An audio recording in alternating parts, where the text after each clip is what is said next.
I'm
a little bit late today. Oh man, wait, let me make sure. Okay, yes, my mic is working. I am not muted. Anyway, hello, how's it going, everybody? Let's see. Let's go ahead and do the hello. So we have Azure, hello. We have Rafi, oh, you're early, hello. Elliot, hello. Nerd, hello. And Zed, hello. How's it going? Everybody? Hey, Ace, hello. Welcome in. How are you? I should probably put that away. That fell over. There we go.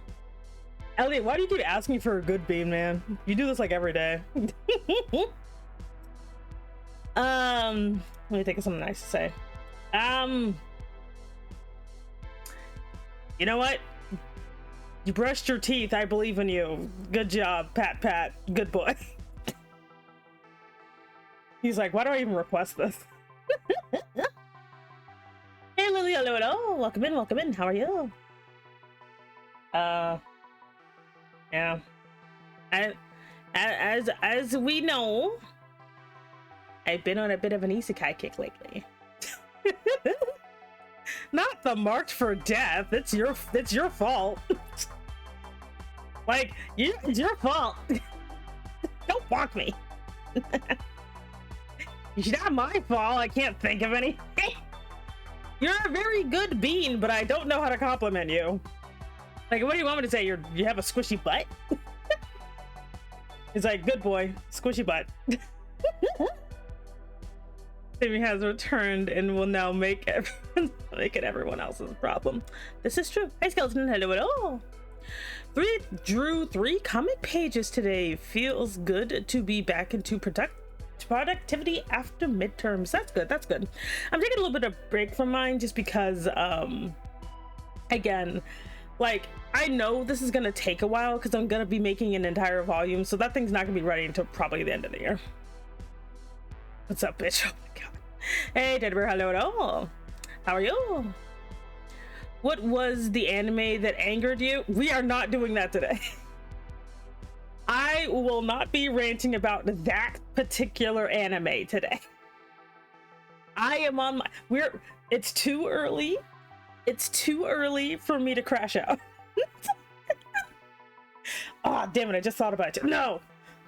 I shall resist. I am on probation. I have changed. Hi, Frenzy, hello. Oh, I love isekai. Like, I know everyone talks about the isekai slop, but look. Isekai is such a fun genre though. Like, if the author actually is passionate and actually wants to tell a story, you can get so much cool stuff out of Isekai. I guess I love it all. Someone do a timer on when Semi will crash. How? I am not that predictable. I'm not that predictable. I'm not gonna do it. I'm on my best behavior. I'm on probation. Hey there, hello. Can I make a pun? Oh god, going ahead. Ranting about Isekai Nonsense, to quote your title. What is the anime that makes you rant today? I'm not gonna crash out. I refuse to crash out today. I am a new dragon. But no, Isekai, like, I know people say they hate Isekai. No, they hate bad Isekai. Hi, Triple Hello. But like, Isekai has a lot of potential that I think gets glossed over for very cheap nonsense. Hello, gender non-binary sprayed cow lady. What the fuck is that? What is that even supposed to be? Was it Skeleton Knight in their dog? No. Actually, no, just because I haven't actually watched or read Skeleton Knight enough. I just got triggered by the fact that their dark elves are the whitest people I've ever seen. I want to see this dumpster fire ever crash out. No, I refuse. The sloppy Isekai and the good Isekai. Like, Isekai can be really good. Yes, bad Isekai anime. I can't. Bad Isekai Konosuba. No. Konosuba for what it is. Because Konosuba is a parody. A parody sad. I forgot which one I actually don't like. But Konosuba is actually like a parody, so it's actually good for what it is. That's the thing. You shouldn't put Konosuba in the same category as like fuck, I don't know. No, I'm not gonna mention that because I hate it. But Konosuba is like not bad. Good Isekai, SpongeBob SquarePants the movie. Oh my god, I can't. Technically yes, but no.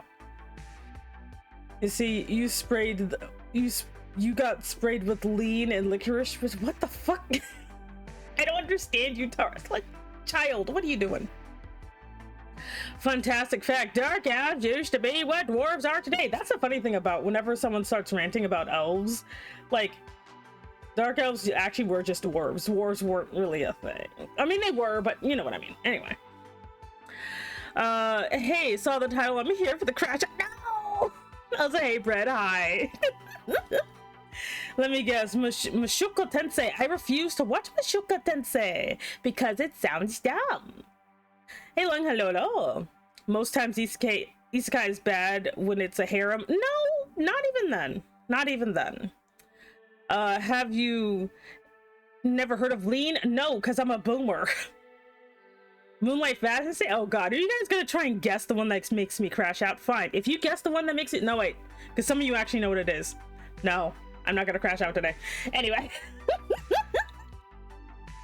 Like...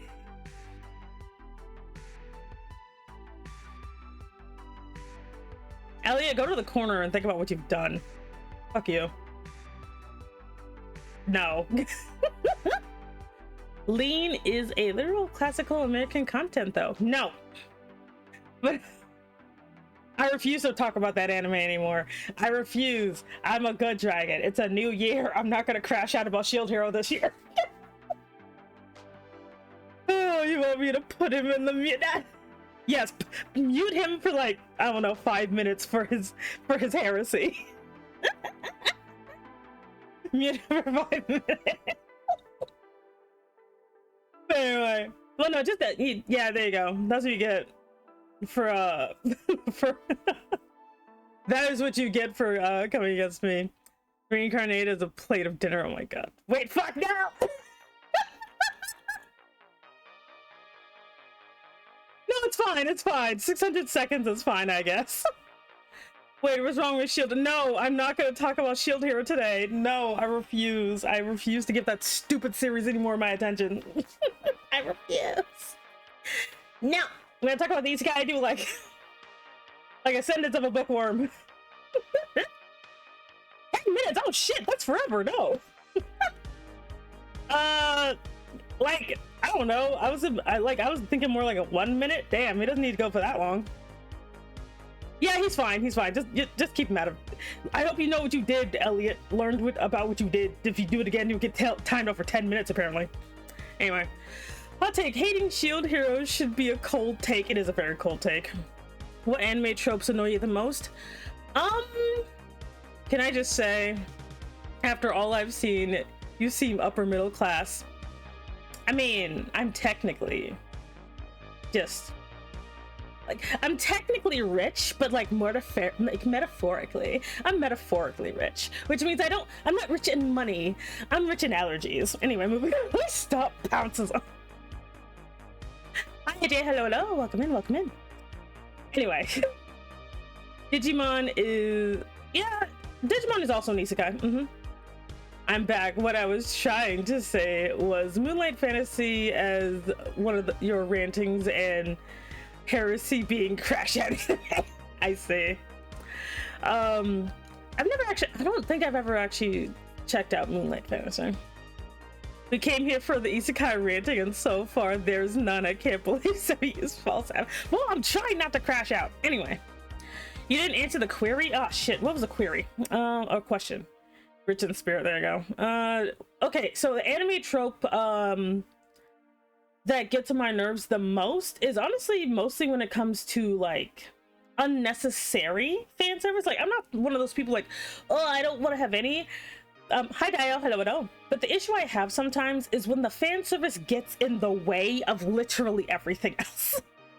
Like, if I'm watching a show and they're having an important conversation, so I have to pay attention, but there's freaking like cleavage on the screen or someone's freaking underwear, and I'm like, I'll be real with you, chat. That's why I can't get into Don, because I will get distracted by the weird underwear situation. Like, I'm pretty sure Don is great. I have yet to hear anything actually good about it, but like, I can't get into Don because I did my usual precursory check, and I did a flip through of the first volume, and I saw like 3 panty shots, and I'm like, I can't. I don't care what is happening. Like, I know there's dude panty shots at some point too, but no, I can't.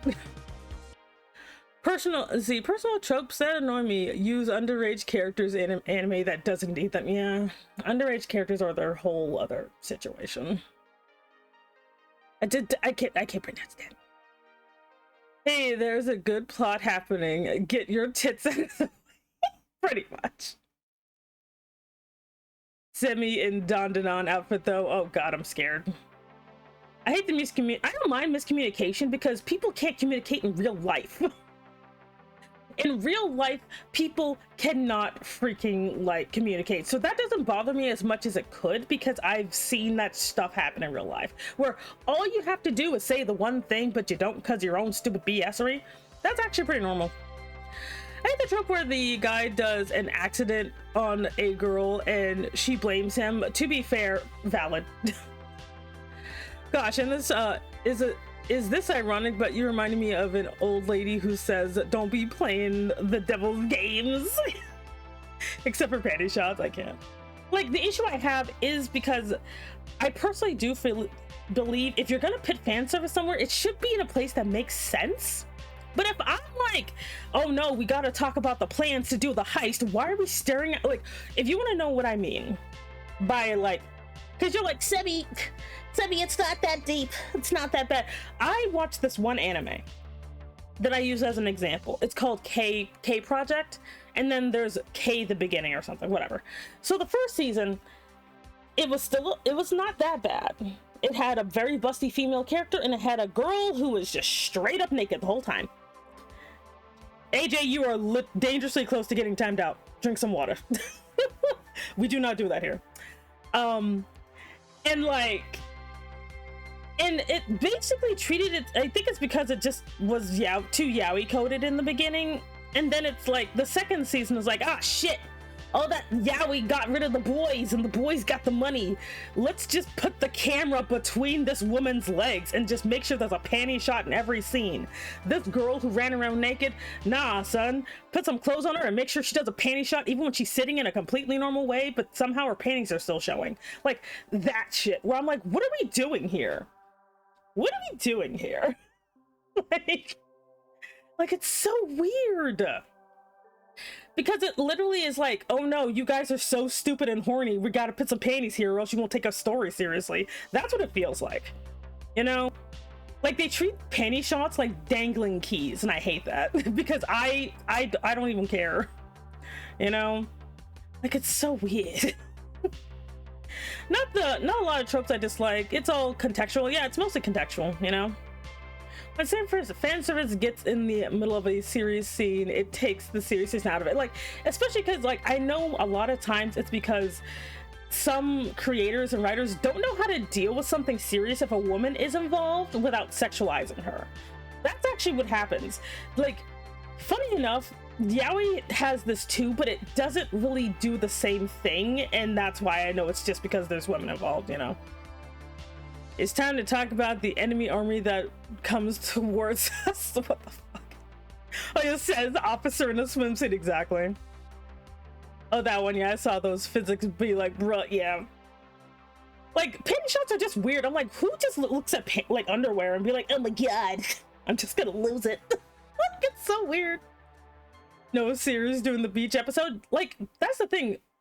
If it was all like, if the beach episode is where all the fan service was, I'd be fine. But like, even the beach episode tends to be weirdly tame because it's just like, oh, it's too easy, I guess. You know? Like, bruh, what is this? You know? In its defense, it was a clip. IDK the context, it doesn't matter. You know? Like, lady got traumatized by misogyny bait. I can't. Oh my god, I just come up with the greatest horrible joke ever. I'm scared. I can't say it here, but damn it. I'm glad you have enough sense to not say it, or because I don't want to hear it. If it's horrible. Because horrible jokes tend to go like, it's not funny, you just want to be edgy, or it is funny, but it's just not worth it. So it's better just not to say it. Oh no, we have to keep the audience attention to the story, prepare to launch the fan service. And I think it's kind of sad because you'll have someone, and again, it's like you'll watch it and you'll be like, oh my god, this guy almost died, you know, and his beloved is crying, but why is her ass in the shot? I'm supposed to be feeling something, and now they're thinking, oh no, the 12-year-old boys who barely hit puberty are like, they're not going to take the scene seriously, just put the camera on her butt. And I'm like, what are we doing here? What are we doing here? And don't even get me started on if there's any freaking little girls anywhere. Oh my freaking god. If there is a little girl within 12 feet of this stupid camera, that thing's gonna chase after her like a freaking offender. I can't. I hate it. Didn't a lot of older yaoi BL have problems romanticizing this abuse? Older yaoi, that stuff still happens. It still happens. It still happens. I can't stand it. Like, they gaslight me, making me thinking I'm homophobic, and I'm like, wait a minute, this is abusive as hell. They're like, if you don't like big, giant, square men abusing tiny little twig boys, you're homophobic. And I'm like, wait a minute. That doesn't seem right. Hello, hello, welcome in, welcome in. Send me with older yaoi hands when, okay, that might actually happen because my hands are kind of big. I do kind of have almost yaoi hands. Like, my hands are gigantic. What if I want a big square girl bullying twig boy? First of all, that is also homophobic. How dare you? Hello at all. That is also homophobic because there's a woman involved. If a woman is involved with a twink boy, that means it's homophobic. I got yaoi hands IRL. Oh shit, fly to safety. And why does some of them meet in assault situation? I think like, oh, let me do my, oh my god. What was I saying? Oh yeah, I stretch. I don't know what my spine's doing. I'm gonna drink some water. You are pretty. Oh my god, thank you. Like, one thing a lot of people that is also that. Well, let me, like, the thing is chat, one thing a lot of people don't seem to understand about why is that censored, Twitch? Why is that censored? Which is like, oh man, our user base of, like, I don't know, 20 something like men will not like the idea of seeing the word twink, I guess. I don't know. Twitch is weird. But anyway, like, the reason why a lot of people don't understand or get that the other thing about yaoi is that a lot of women will project onto it. BL2, they'll project onto it, so they'll basically just treat one of the men like a woman and basically just kind of take out their frustration on the bottom of the two, because the bottom is not a man, the bottom is just not a woman. So that's kind of why it's seen as creepily positive for a guy to be, you know, SA'd in yaoi, is because they're literally just taking it for the women, and it's still bad. It's still bad, okay? I'm not saying, oh, yeah, they deserve. No, that is still bad because it perpetuates bullshit. It's annoying. You know? See, I really want to know what goes on in Semi's head, but I'd imagine consists of cat boys, butter. Don't worry, I have other stuff in there. And probably some cheese or something. He said he's a femboy shooter. Not the femboys.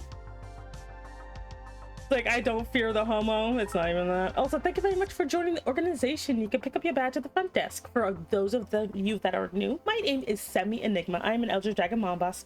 How you doing? So stay right there. I'll be right back. Grabs Pokeball. Oh god. Don't hit me with the Pokeball. Those things hurt. Hi, see Blade. Hello, hello. And cool. Oh god, cool click. Yuri, I'm not really into Yuri either because it gets on my nerves. Check your quotes on the server. No. I'll check it. Like, anime always been weird. Like, it has always been weird, yeah. Such as what? Is it cat boys, butter, cheese, somehow 50 universes filled full with fully written galaxies with histories of each planet? Yeah. You should read Berserk. Guess what? I can acknowledge that Berserk is an interesting and great series, but I will never fucking read Berserk. I will never read Berserk. I will watch someone talk about Berserk. I will watch an 8-hour video explaining the world of Berserk, but I will never read Berserk. Ever. No. Yuri's good though. No, it's not. Anyway, I'm gonna fight people. What, you're following out? Good for you.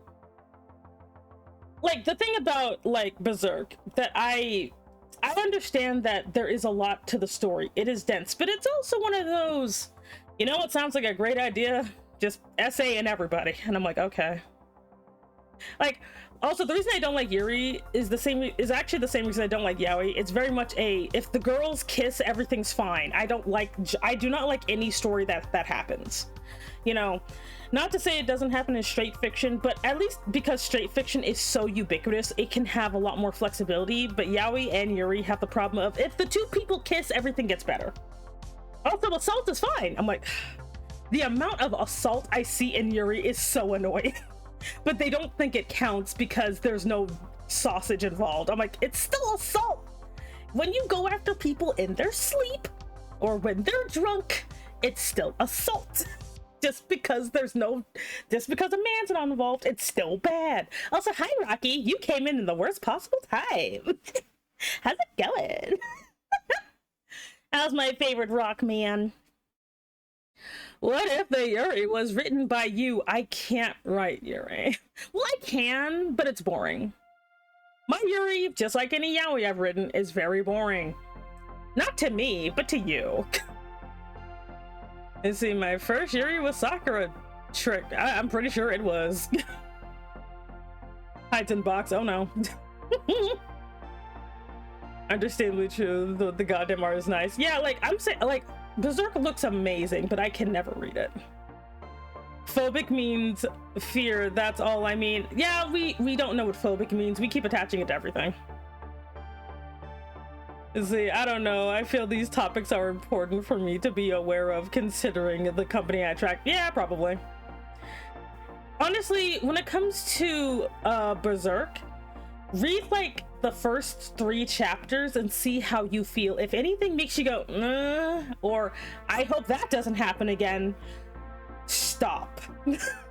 This is something I've learned from literal decades of reading anime and manga. If anything makes you go, I hope that doesn't happen again, I will literally stop. I really did come in at the wrong time too. Second rock coming. Also, hey there's Stone, hello. Yeah, we got 2 rocks in here and they came at the worst time. Hi, MacLeod. Oh, anyway. Let's see here.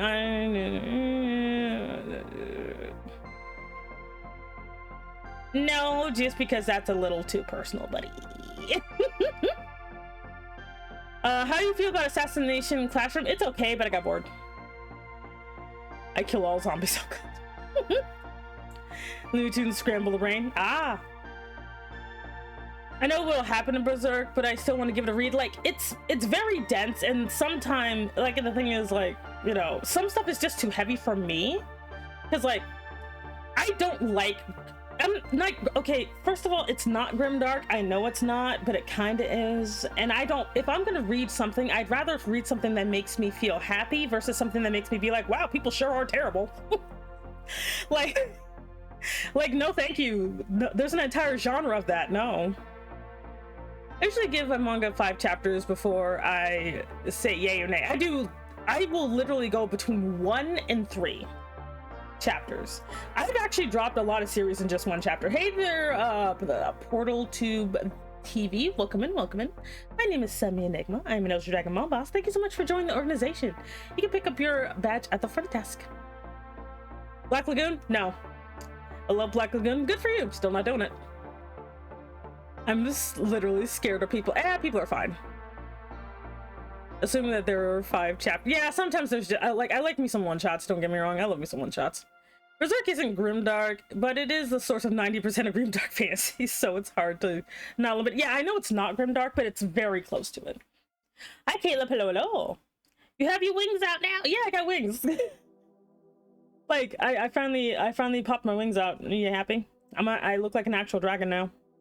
I got bored and listened to like 5 or 8 chapters of Berserk story so far.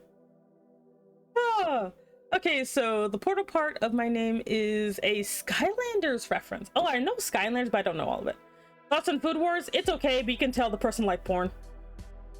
I typically go for romance and rom-coms. The expressions of the characters in those really makes me laugh a lot. Those are pretty good. True grimdark comes from John Blanche and his work on hyperfixation. God damn it, Elliot. It's so peak the hot tomboy. God. Faced it. Like, some things I don't check out just because I don't feel like it, because like some things I notice when someone recommends it to me, I can immediately tell why they like it, but it's not why I like it. Like, and again, I don't have good taste. Let's get this out of the way. My taste is trash. I'm basically a raccoon at this point. I love me some garbage, but like, I'm also highly opinionated and will never stop making you feel like shit about it. Devilman Crybaby. Oh buddy, I love Devilman Crybaby, but not for the reason people think. That is the funniest show I have ever watched in my life. Like, if I am depressed, I will pull up some Devilman Crybaby. That should be killing me. Devilman Crybaby is very graphic and very sexually charged, so I do not recommend it for your casual audience, but that should be funny. Like, the animation is fucking ridiculous. Like, their animation is bonkers, and I keep bringing up scenes that no one else seems to remember. Everyone's like, oh man, there was that one sex scene, and that other sex scenes and there's boobs, and I'm like, there's a guy who faps so hard his childhood friend hears him upstairs or downstairs. Like, he faps so hard that his childhood friend is kept up at night and he literally coats his ceiling. That is the funniest thing I've ever fucking seen. It's like, he's subtle. In bed, listening to this man doing something, and she's just looking disturbed. or how they like sometimes will draw background characters looking like freaking Gumby people. And you're not supposed to notice. That thing is so funny, I can't. Black Lagoon has a hot tomboy with John Wick style moves. Shaq, a Floridian, a gay guy, and a run-of-the-mill 50 caliber. I can't. I'm the only one who's seen the running animation. I've only seen the running animation from Devilman, and I feel like I don't need to see it. You don't. That stupid running animation. That thing, I can't. The fact that he's like, I want to be a fast runner. Let me run like, how did I describe it? Oh, Devilman Crybaby running cycle is like you're trying to do a marathon in a ball pit. That's what that crap looks like. Oh my god. Devilman Crybaby is so stupid. Everything just literally just falls apart. I don't know what's going on. Everybody's covered in mustard. Like, instead of blood, you have mustard, and so everyone's just covered in mustard, and I'm like, I can't now. Like, there's this part where this guy, I think he's like the adoptive like dad of somebody, and he's trying to somehow his son became a little devilman, and this kid's eating his mom, this man's wife, and he's trying to shoot the kid to put him out of his misery, but he just looks so funny. It's supposed to be emotional. I'm supposed to be like, oh no, this man is trying to kill his weird monster baby son, but he's and then he doesn't even do it. He just gets shot by the military. Spoiler alert, everybody dies. Anyway. Oh god, why it's bonkers can give map a run, but goddamn, I'm gonna don't worry about it. Balls on harem anime, they're not bad, it's just people are lazy. Who may cry, don't worry about it. After you finish stream or work, please send me images of the background people look like Gumby. I'll see. I'll tell you the evil one. Hello, welcome in. What do you mean it's almost time? Oh god, what are you doing? Actually own Dante's pistols, like airsoft. Oh, cool. Hey Rex, hello. Remember, I'm proud of you. I'm proud of you too, honey. Also, hey, welcome, hello. I'm addicted to Devil May Cry games. Fun fact, I used to hate Dante only because my best friend was in love with him. I even drew a picture of him getting fried like fried chicken. I can't find it, but man, Kentucky Fried Dante was like my magnum opus when I was like 14. Can you give me an example of a good harem? Let me think. Are we talking specifically date harem, or do we also include friend harem? Because friend harems are a thing. Deep fried Dante love. Can you make the same thing with Virgil? I could. Like, oh, I could technically make Virgil into fried chicken. What did he do? He just, yeah, I didn't care. I didn't know anything about Devil May Cry other than my roommate and my best friend at the time was in love with him because we love ourselves some fictional men. And I'm like, how dare this fictional man steal the affections of my best friend? Therefore, he needs to die. Of course, this is before I started having my own fictional harems, so I became a hypocrite. I'd say date harem in context. Let me see. Like this one I actually really like. Like, technically Uta Prince, but they keep copping out. But then again, most harems don't get confirmed anyway. I would say the real best harems are the ones that I make because I make the best harems. Like, the harems I make are good and funny and very, very classy. Yep. I may have to fashion frame my my Dante to be KFC coded. I can't. Man, I now want to rewatch 07 DMZ anime. Ooh. Pizza El Dante. Get out of here. So they can't have Hasbondos, but for you, it's a-okay. Canceled. No, not the cancellation. I knew this day would come. You have harems? Oh, buddy. Oh, buddy. Do I? I have so many harems because I am weird. For some reason, my girlfriend says that Komi can't communicate is a harem. Ugh. Technically, it is. It technically is in the weirdest sense of the term. Because if basically it's a harem if at least 3 girls like 1 guy. If it's just 2 girls, it gets a little dicey.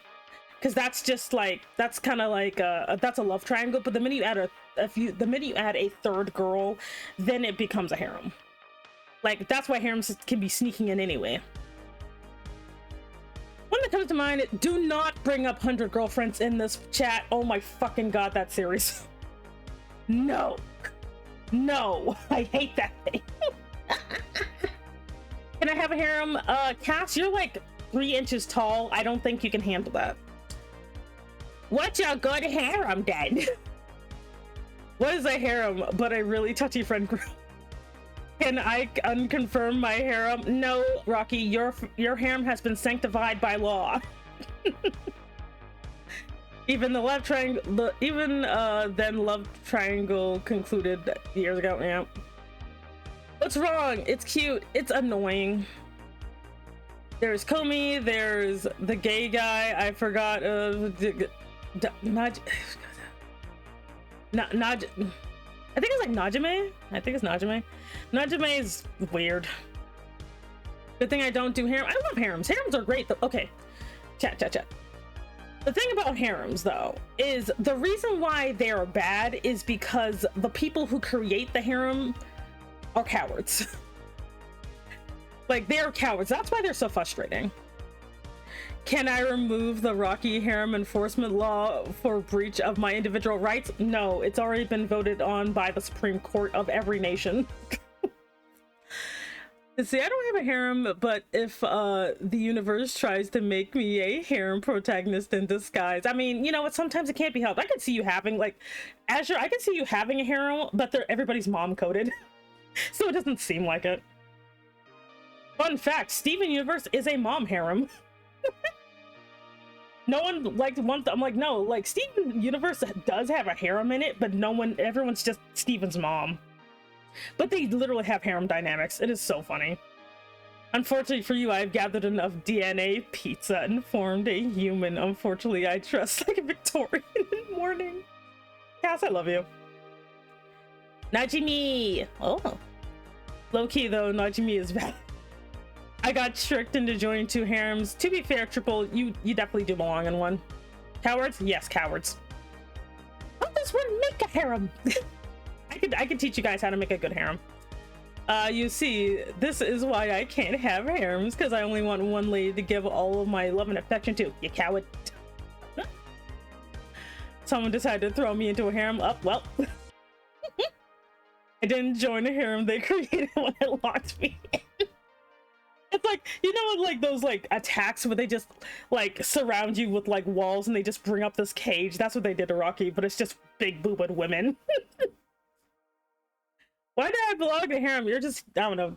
Triple your harem come. Okay, what time is it? It is almost noon. Let me pretend to draw something. I'm not gonna draw anything good. You give me meme idea? Oh, good. Anyway, I'm not gonna draw anything useful today, but I'm gonna just scribble around and pretend while I rant about Isekai Nonsense. Okay. Like, I'm glad we're in agreement. So, no, I said I was gonna teach you guys how to make a good harem. So, okay, class is in session, children. Let's talk about how to make a good harem. Give me a second. I'm setting everything up, okay? 1 second. Okay, I gotta make sure I can still see everything. Okay, let's get started. Let's see. Of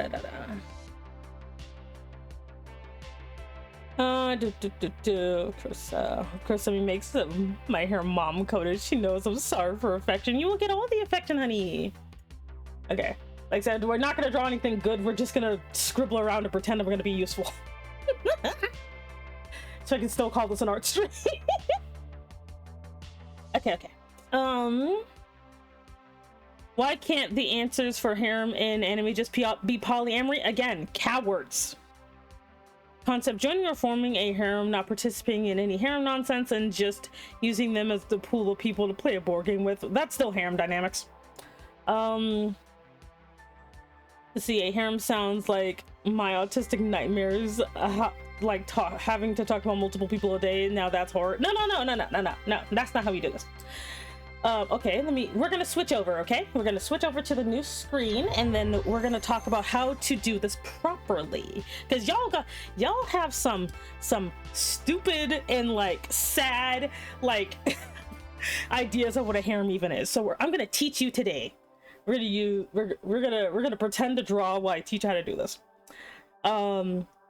It has been an ongoing castle siege, but instead of catapults, it's big-breasted ladies. Instead of castles, it's just me and my dignity. Rocky, use helicopter to escape. That probably wouldn't work. But anyway, we're just some private software with the drawing app. Ugh. I technically made a harem main character, not based on me.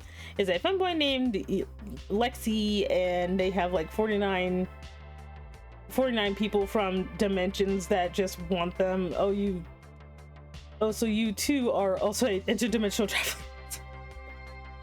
It won't work. They'll reach for my I know. So the thing about harems though is, number one, you have to figure out what type of harem you actually want. Like, oh wait, let me class is in session. We're gonna wait, let me well, it looks like the ad might be rolling, so I'm gonna change this. How to make a harem and get away with it. Okay. We're gonna change the name of series. How to make a harem and get away with it. Okay, here we go.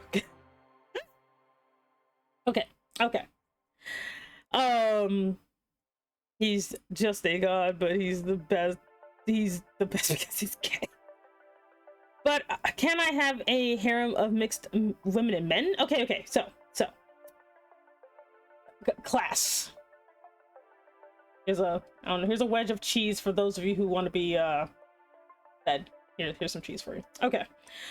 So when it comes to harem, is you have to figure out, what kind of harem do you want? Do you want a romantic harem? Do you want a friend harem, or do you want a family harem? The reason I say harem is because the dynamics legitly are the exact same, whether there is actually especially if there's actually like no like sex or anything. The dynamics are the same. What makes a harem is always you have one character. One character is like a weird flat, like he's like. So you always have the one character being loved by other.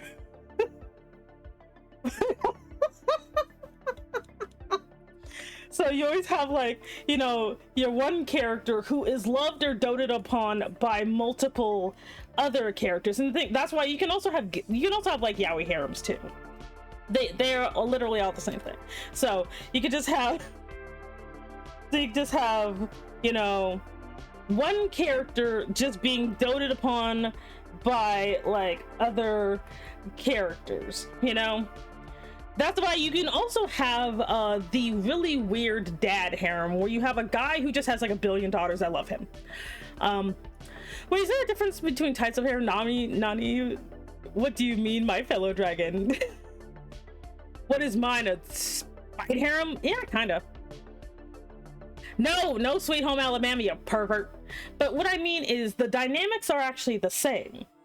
is as long as you have one character who is basically loved, chased by, or doted upon by more than 3 other characters, that makes a harem, which is why you'll sometimes get harem dynamics from characters who technically it doesn't make sense. Like, for example, like a lot of people like, you know, because there's no other word to use that for that, because like, yeah, you could say found family, but it doesn't have the same ring to it, like, or it literally just operates like a harem. It's just a lot of people think like harems require there to be romance. There really doesn't. So again, you need to figure out what type of harem that you want, and does your protagonist actually, you know, either know of the harem or they don't. That's the next thing you need to decide. Does your protagonist know that they have a harem? Most of the time they don't. A lot of times they'll just be like, oh, I only love person A, but these other fuckers won't leave. So you have to kind of figure that out. Is 1, what kind of harem? 2, does your protagonist know they're in a harem? 3, depending on the type of harem you have, do they get laid? In my experience as a straight up harem haver, honestly, that's kind of not really matters. The harem, we love him, the character, y'all fucking weird. So Rocky is an example of an unwanted harem where he knows he has a harem, he just doesn't want them. Which is also a type, but that kind of falls into the kind of everybody wants to date him kind. So let me make a folder. We're gonna just use this for stupid diagram purposes. We're just use stupid diagrams. Get me out of this hell. No. Harem where the protag has sex, ain't no way. Like, that only really happens in hentai, to be quite honest. Like, and I understand the reason that this happens, because a lot of times they'll be like, people be like, oh, but why? Why? And the reason why that happens is because the audience really doesn't actually want to see the protagonist get anything. Like, a lot of times, when harems are made, a lot of times when a harem is made, this protagonist here is a self, like, surrogate. Not all the times, like, but it's like, this is you, protagonist. Cheeky hello at all. You know, but it is also not you. This is a finger pointing at you. This is not you. So as a result, because the thing is, remember, children, like the thing is, anime, hentai, all of that is just cuckery. Oh god, that's a weird time for someone to follow. Hello there, Doodle Crazy Meg. Welcome in. Welcome. My name is Sammy and I'm now just Dragonmon Boss. Thank you so much for joining the organization. Oh god, I hope that was not the first thing you heard from me. Like, anyway. So the mom-coded harem Semi gave me is probably a romance harem where I try to either escape or have to endure all the affection. Yes. The funny thing about, like, you know, family, friends, and lovers. So these are like all the different types.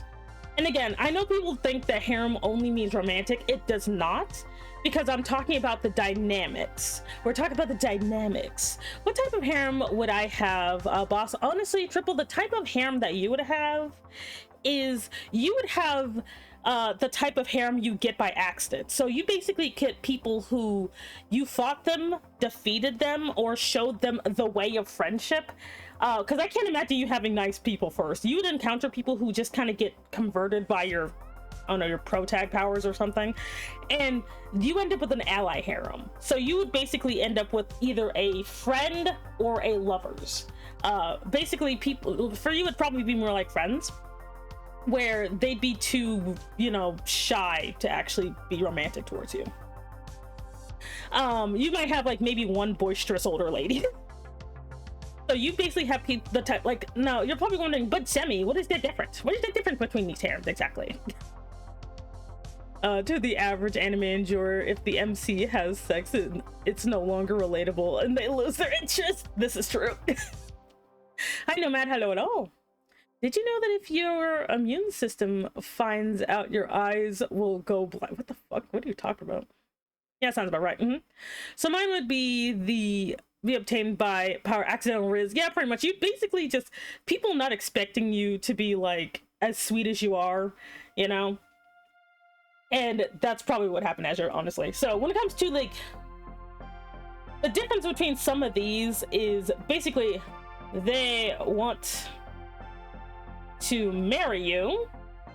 So the lovers is they actively want to marry and potentially have your children or be the father of children, whatever. So that is what the lover's harem is. If it is not, no one wants to marry you or have your children, then it's probably going to fall into one of the other types, you know? The definition of harem encompasses streamer communities, and I don't know what to do with that. I mean, that's it. You see, chat, you've been in my harem this whole time. Stop. With family harem, they want to protect you. So the biggest difference is the family, where they basically want to protect you. Even if they're weaker than you, they want to protect you. Lovers, they want to marry you, and if you happen to die in the process, oh well. You know? I love that. We'll see you actually. Hey Oblivion, hello at all. Semi, it's been a while. I hope you're well. And I'm okay with the fact. Hello at all. How are you? I'm doing good. Protagonist power could just be being a good guy. Yeah, it depends, because it also depends. Like the whole good guy thing depends on the genre. And then there's the friend, which is basically the friend harem is like a mix of both. Because sometimes they want to marry you. They want to not necessarily marry you, but they do want to be with you. Also, thank you very much for the care combo. I stretch. I don't know what my spine's doing. I drink some tea. Anyway, but yeah, so they want to protect you. Now the friend harem is a little muddy, just because they can seem like very close to this one, but they just want to grow with you. So when you choose your harems, chat, give Sammy a font. Oh god. But now when it comes to the harem, it basically most of them will fall into this. Now there is a weird third one, the enemies. No, I can't spell. One second. You can get an enemy harem.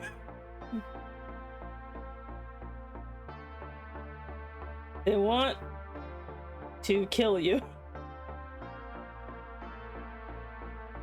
So then you also can get an enemy's harem. There's a lot of enemy harems. Anyway, enemy harems are funny.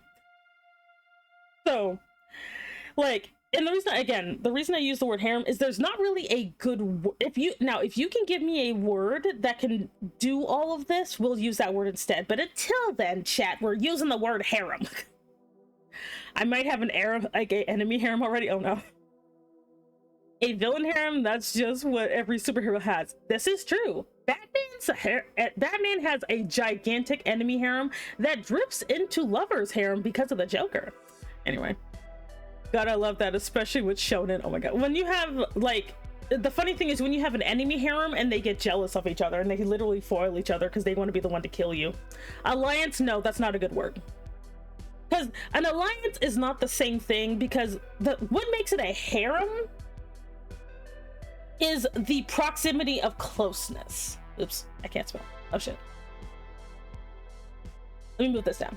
So what makes something and the thing is, harem is a type of relationship type. So harems, what makes a harem is Intimacy. They're in intimacy. Wait, let me move this over. Anyway, the reason I say harem is because of the type of intimacy. An alliance is not really is not really what I'm looking for, because again, it's basically the focus is one character. An alliance is between multiple characters, and there's really no main focus. Like, the Justice League is an alliance. The Rogues Gallery is a harem. That sounds horrible, but it's so true. I love the enemy harem about love stuff. See, you can just say group harem is harem is not romantic, because again, the type of dynamic, if you switch out love for friendship or for hate, the thing, it literally, they act the exact same. I kid you not. Like, because if you say romantic, then what about all those harems where there's actually no romance whatsoever, but they literally still chase after the same character, you know? This is a type of group dynamic that happens a lot, but people don't realize, and it creates confusion. Union, because apparently my harem has union. Rocky's like the best Rocky's like the best like anime protagonist ever. Like, I would literally watch an anime about like Rocky dealing with his harem, I'm not gonna lie. All this reminds me of Flash and the Rogues. Now, the reason I'm saying this for your chat is for your benefit. It's for your benefit, okay? Because a lot of people want to have harems, but they don't really know how to make them not stupid. Because a lot of people think if you have a harem, that just means you got one guy and like 20 girls who just love him unconditionally to the point where they're literally willing to die for him, and he don't even freaking notice. No, that's stupid. I can't help it. I'm just a silly little guy with a lot of issues. But that's what makes you so lovable, Rocky. That just makes you so lovable. You're also like the best kind of jerk. Like, you're like the best possible kind. Like, my favorite way to describe you is literally just lovable sandpaper. My roommate's like, what? I'm like, yeah, he's just like lovable sandpaper. You're adding on to the problem. Oh no, I guess I'm in the harem too. I do have the boob limit, so, you know.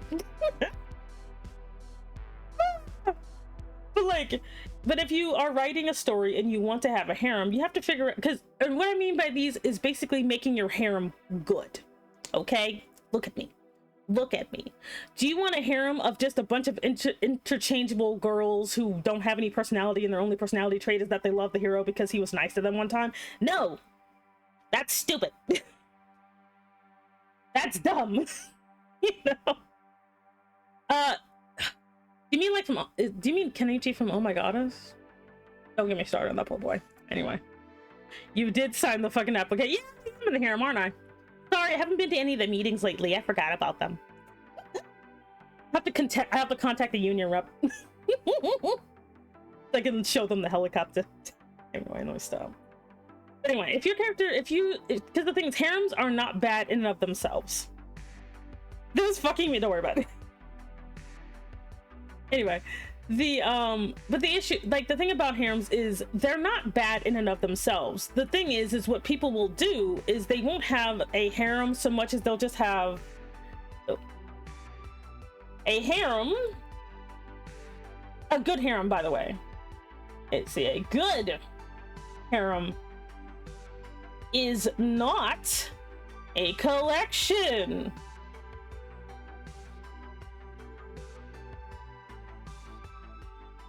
A harem and a collection are not the same thing. If you have a bunch of characters who aren't really doing anything, and they're not important, and they just look pretty, and they're not needed for anything other than just the one time they showed up, you have a collection.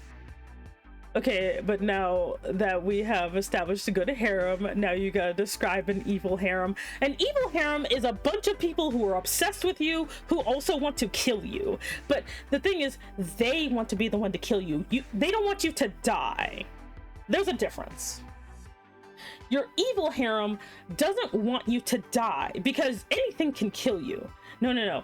They want that intimacy of them killing you. Shit, I guess I have an evil harem. Dang, like we got like Rocky. Like if you want to chat, if you want a good example of a harem protagonist, just look at Rocky. He's the best kind. Everybody want me dead. Skeleton, aren't you already a skeleton? Aren't you already dead? Or are you one of those living ones? But anyway, and but anyway, from a creative, don't save me. But from, if you want to, and again, I don't think harems are bad inherently. Now, if you're one of those people who believe if you're not monogamous, you're crap and you're going to hell, this is not what I'm talking about. Please go to another server. What I'm talking about for story purposes is when you have a harem, again, a harem is, and I understand there's the Oxford, whatever the crap, no one gives a crap, no one cares. I think we have a bully harem. I don't think anyone actually wants me dead. Yeah, you have a bully harem. We love picking on you. By all accounts, I'm a silly little creature. I see. I imagine hating someone so much that you imagine yourself past tensing them over and over. It literally makes you strong. You could. I'm a little gremlin. I see. I was the fantasy protag, but then Semi just has to isekai me right into the mom harem. I would do that. Do not let me be the one to isekai you, because I will put you in a freaking weird place. I'd be like, you know, I have the perfect place for you. And then before you know it, poor Azure has like 20 women that wants to protect and save him. But then, oh no, plot twist, they get kidnapped and he has to save his harem. Oh no. He has to save all his sexy milfs. So we just got her truck driver license and intends to use it. Oh well, best thing, I'm gonna be surfing on my truck while I just run people over. Speaking of harems, would you write a chaotic chaotic dynamic of two people, like who's wild and chaotic and someone who's grounded and focused? It depends. It depends on what they're doing. Because I love, like, again, I write a ton of characters. I have over 1,000 characters at this freaking point, over several universes that I manage. Yes, I have Google Docs, so I love me some dynamics, y'all. Oh wait, I gotta draw a picture. Oh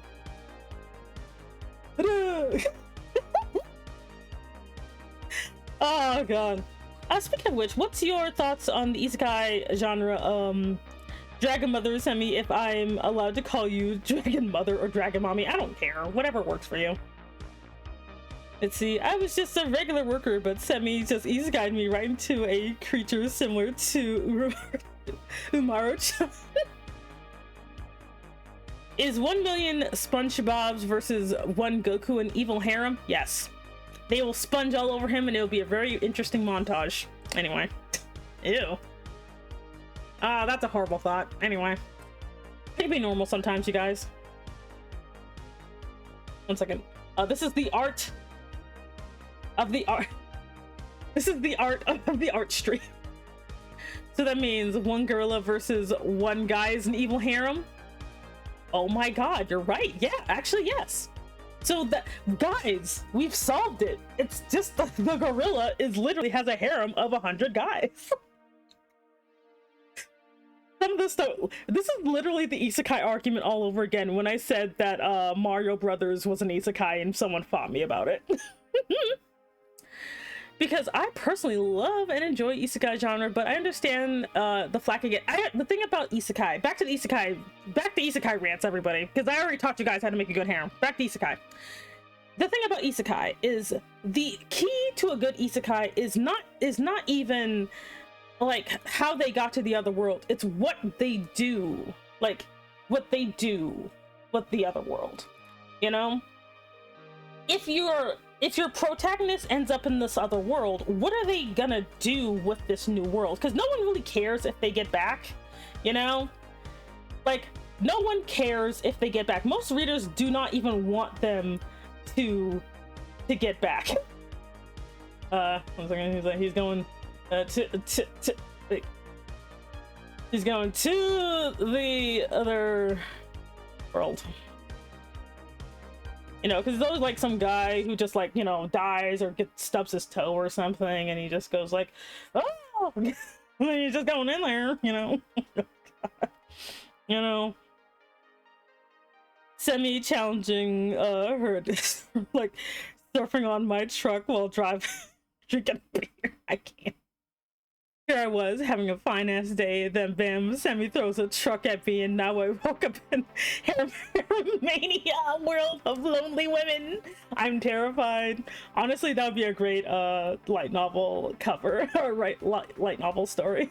Like some random freaking dragon lady threw a truck at me, and now I'm in a world full of horny, lonely women who don't have a bust size under D. Kind of dumb reverse isekai involved the Elf Queen ending up in a steampunk World War I-esque trench world war. Ooh. Imagine dying because you stubbed your toe into an isekai. I can imagine it. Like, the thing is, isekai is literally taking a person from one world and putting it into another. Reverse isekai is just isekai, but the other way around, but it's the same thing. You're putting them from one world into another. Now, a lot of times the sloppists are like, okay, so now that, you know, oh wait, I have to make him a real anime protagonist, you guys. One second. We gotta give him the black hair. We got the freaking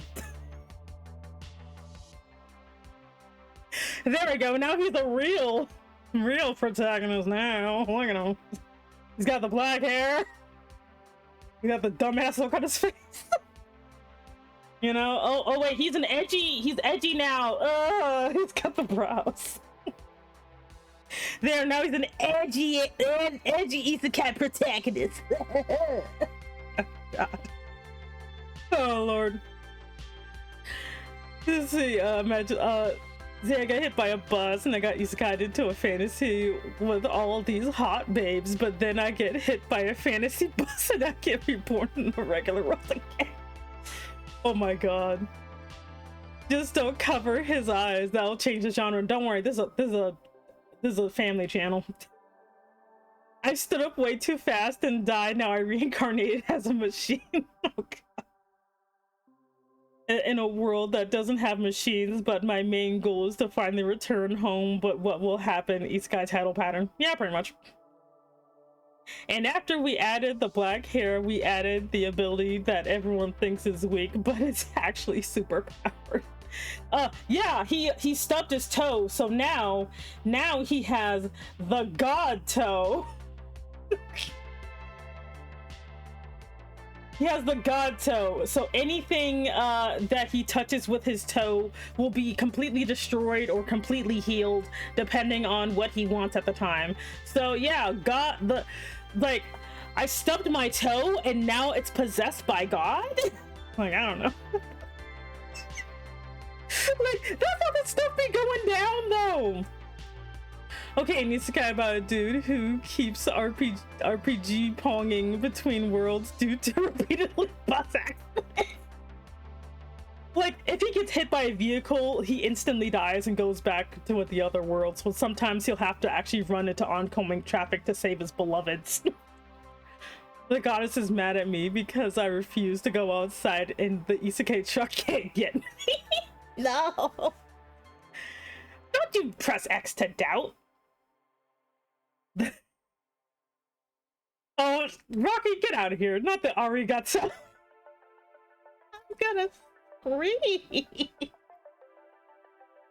Like, but like legitly, that's how it be going though. Like, they're like, who are you, you weakling? And he like kicks somebody, but because his toes involved, they like, I don't know, explode or something, or he steals their pants, and they're like, oh daddy, what is this? And they try to beat him up and they almost get him, but they hit him with the toe, and you know, he instantly wins, and people are like, how did you do this? And he's like, I don't know. Like, he never knows how his stupid powers work at first. It's always like, I don't know. It just, like, I got, like, he has to be, like, barefoot, too, so he's got the grippers out, you know, and he's like, and then he looks down, he's like, why is my toe like that? Like, he has, like, what? And the worst thing is not even his entire toe. It's like he has a golden toenail or something. All of a sudden. Jeez. Oh, no. Semi, what nose powder are you snorting? What are you talking about? I read isekai for fun. Like his closest ally is gonna be a nerdy elf with a foot fetish that ends up being discovered. She's the next in line to the throne. Exactly. He's gotta have like, you know, like she's like in a bush or something. He just got like, you know, like you got like the freaking like elf princess. Like we gotta have her have like, she has to have like beautiful flowing hair, you know. And she has like the circlet. Like little circlet. She's like, oh my god. And like she's like, oh my god. You know, you always got like the big boot, like, you know, that's not even a bush, that's actually just her chest.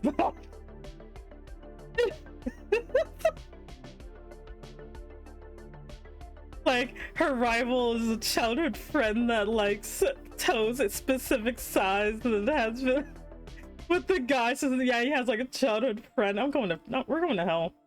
Hi, Min. Hello. See, this is why I'm not allowed to come up with isekai ideas, because I will come up with the stupidest nonsense and someone will be like, you know what? If I give this idea to ChatGPT, like, I'm not gonna lie, chat. The only time I would ever use ChatGPT is to try to make the most complete ridiculous thing ever. But I'm like, know what? No. I am the creator of the Ratatouille Linguini DiGiorno box fanfic. I can make better. And by better, I mean worse. Like, and she doesn't know his hair color because she's only looking at his feet. Like, she has to pick him out of a lineup and she can only pick him out because of his feet because that's all she's interested in. Are we pulling out all the tropes? No. Why do we need ChatGPT to get this dumb idea? You can do it. Honestly, if I had enough time, I would make the most broken, not even with ChatGPT because it's weirdly tame. Like, I would make ChatGPT like look like a freaking poser. I am so, you guys have never read my fanfics. My fanfics are bonkers. If somebody tried to put her isekai in ChatGPT, it would explode. They'd be like, why is the server down? It's because I put my stuff in there. I'm sorry, the offer. You don't know. You don't know. So, we wrote on stream, I wrote a Ratatouille fanfic about Linguini having a harem of pizza men, but the men are not, the men are pizza-headed men. And Remy is still a rat. If you want to read it, I can get the link for you. I don't need to go to ChatGPT or Grok or any other kind of AI. I'm much better saying weird stuff and spreading misinformation. Yeah, you got a point there. Like, reincarnate into a world with real cheap real estate, so I happily stayed. Like, so I'll give you an example of an actual isekai I've worked on that is not weird. Hello, can I see another streamer's name? Wait, you see, hello, can I say another streamer's name, a certain star seal? I don't know who that is.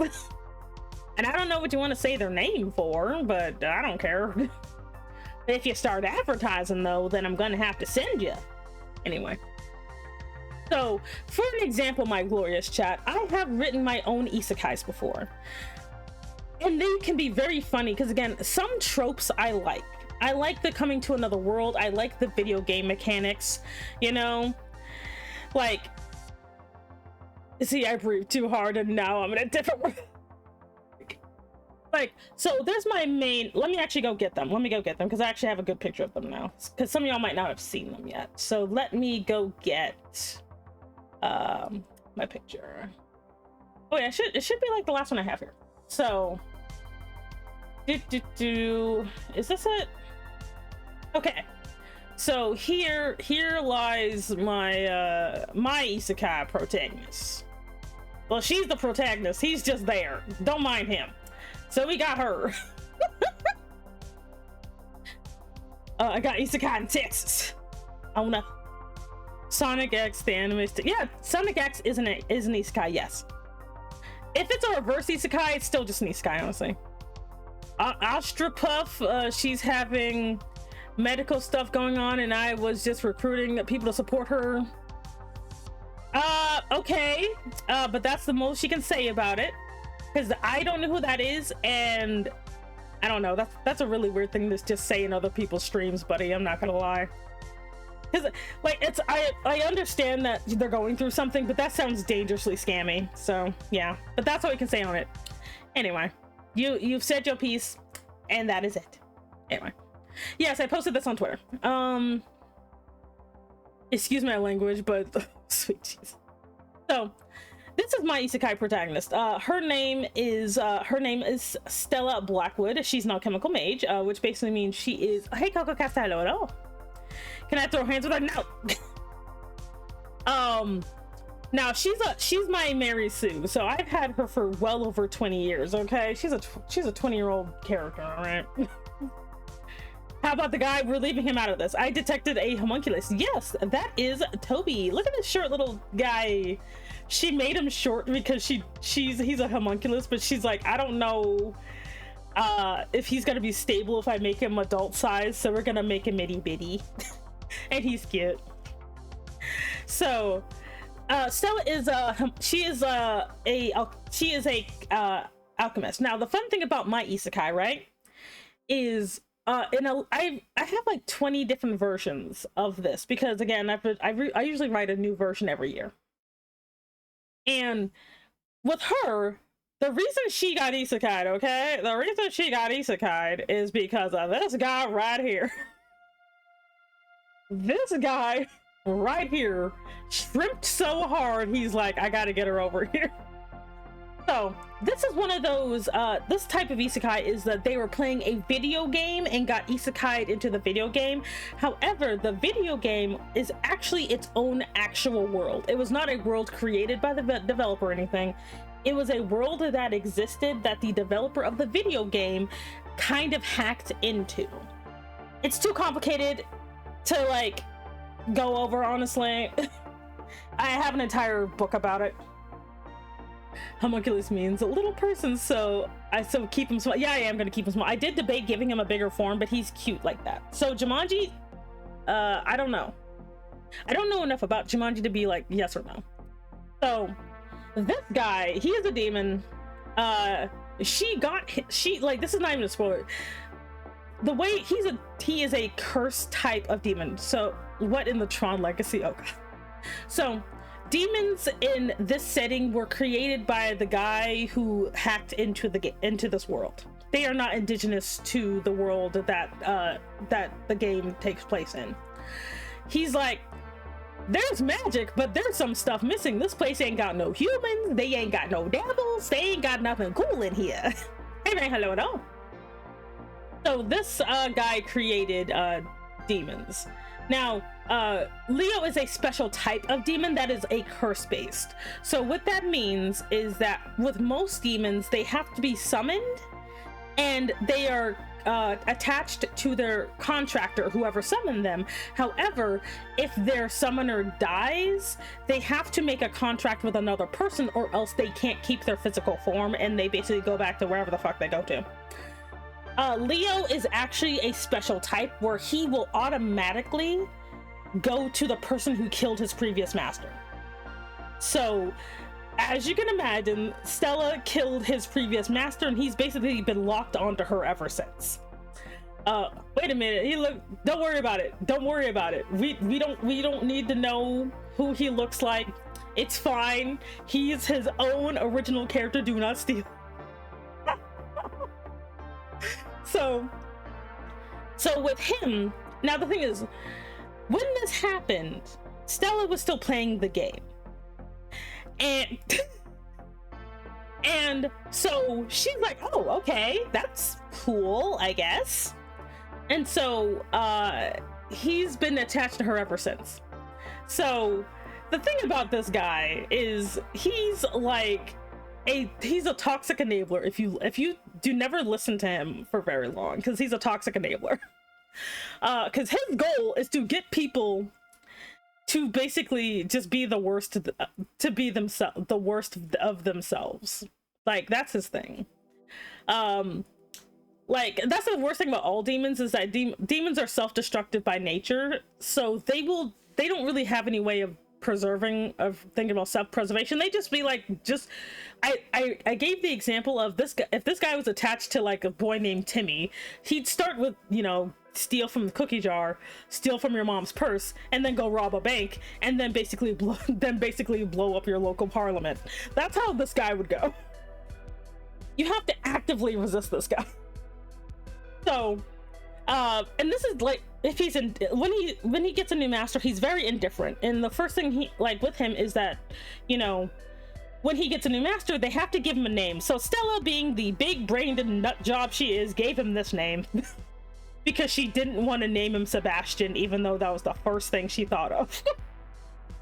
Because if she's like, I am not going to name him Sebastian because I'll never be able to look him in the eye, so I'm gonna name him this.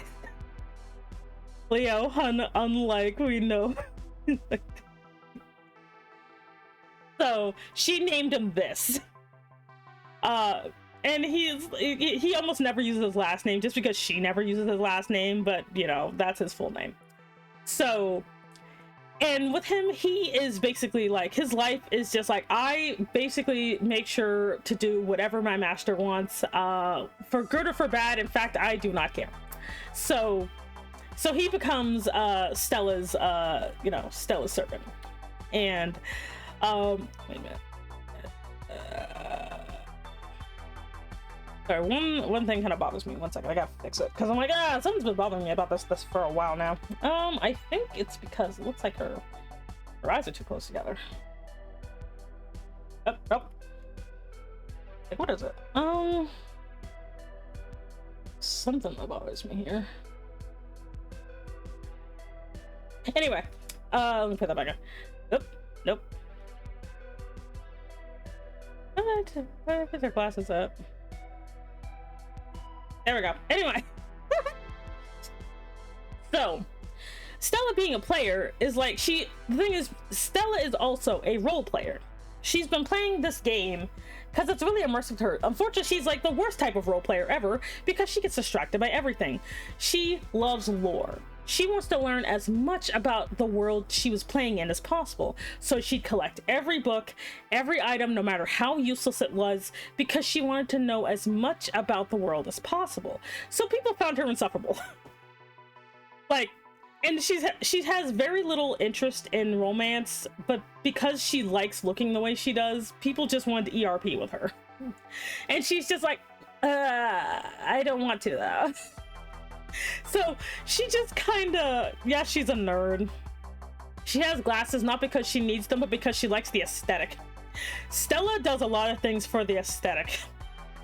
So, and she's also one of the older players in this game. This game was super niche because a lot of people didn't really like it, so it was always very niche.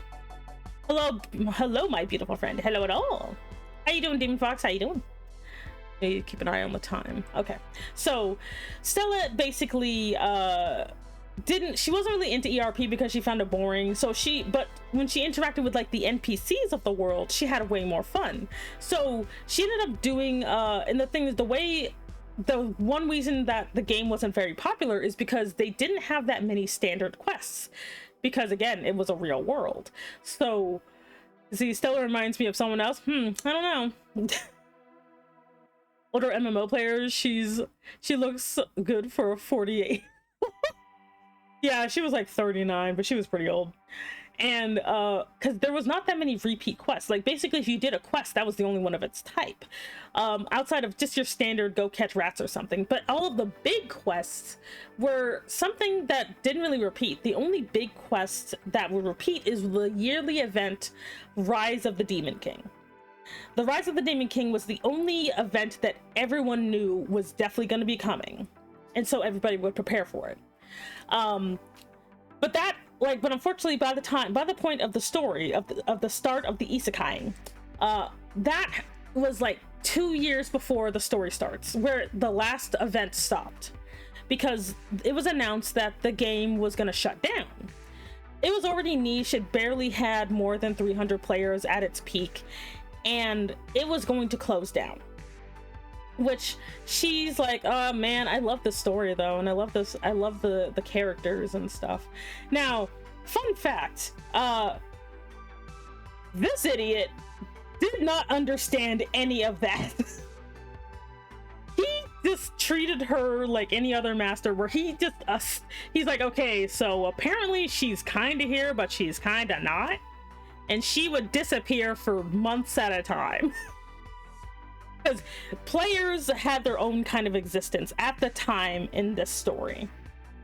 So 300 players at its peak, damn, it performed even worse than Concord. Yeah, it was a very niche game, because again, it was a real world. So and at some point, what triggers the plot is, I'll say they're not Jeremy? Not Jeremy. Hello, welcome in. My name is Semi Enigma. I'm an Elder Dragon Mom Boss. Thank you so much for joining the organization. You can pick up a badge at the front desk. Oh wait, let me change this back to going back to ranting about Isekai. Let's see here. Let's see. Ranting about Isekai again. There we go. So yeah, it was a very niche game. So what happens is, one time, and it was like, again, you know, it was on the downslope, but you know, Stella decided she's gonna be playing this game until the very end, because she loves this game. She loves the characters, she loves everything, you know. She even made some like friends with some of the NPCs, the NPC, like she actually made friends with with some people, you know. Like towards the end, she did make a new friend. His name was Valis. Valis is important. And so, but the thing is, Stella time, or the time for Stella and the time for the world, was different. Basically, just to make it simple, like I think it was like what is it? Like one day for Stella was like I don't know, it was like a good like 6 months. Not 6, it was, I forgot what my calculation was, but basically well, all I know is that Stella couldn't get on the game for a week because she lost her internet. She couldn't get on there for a week, and so she disappeared for like 10 years. And this made this very sane, very calm, very collected, very sensible demon man kind of lose it. Because his master disappeared for 10 fucking years. And he's used to her only being gone for like a day. And he's like, but she wasn't dead, because he didn't transfer to a new person. So she disappears for 10 effing years. And he, being the sane individual that he is, decided, you know what? This cannot stand. This should not continue. So the thing is, and again, Stella has collected books, items, and all kinds of nonsense from across the globe. When she finally shows up again, he seems completely fine, but something broke. The only one who noticed was this little guy, who's just like, oh no, Mr. Leo is not okay. He's the only one stuck with him. This little guy is just like, uh-oh. But he's like, I don't know how to tell Stella about this, because I don't know what broke. Because Mr. Leo won't talk to me. So what ends up happening is, after this, she finally comes back, you know, Stella finally gets back online, you know, and she's like, oh man, I'm sorry about that, I lost my internet. He's like, I don't know what the internet is, but obviously we need to do something about this. So he literally, the demonic butler became a restless puppy, kinda. So what he does is, he basically reads all of her magical books and all these things, and he decides he's going to find a way to get Stella fused with her game body. Because he's like, because the reason she keeps disappearing is because she's not really here. And if this whole, and she's like, and then she starts talking about that she's gonna be gone forever. I don't think so. Because he doesn't really know what will happen if she's completely separated from him. Like, he doesn't know if that's gonna basically force him to have to make someone else's master. Is he gonna have to be like, I don't know, does he have to serve Toby? But Toby's not a person. How does this work? He doesn't want to find out because he is secretly hilariously obsessed with Stella, because he's been with this lady from his perspective for thousands of years. She is the longest relationship he has ever had, and he rather likes her. So he's like, he reads all of her knowledge, and he decides, this guy, this completely normal, sane demon man, decides to be very normal and do experiments every single time Stella is offline, so she can't stop him. He decides to go to every single player that comes remotely close, like, because he can teleport. He can go, like, when she's not around, he can kind of go wherever he wants, as long as he knows where he's going. This guy literally just starts isekaiing people.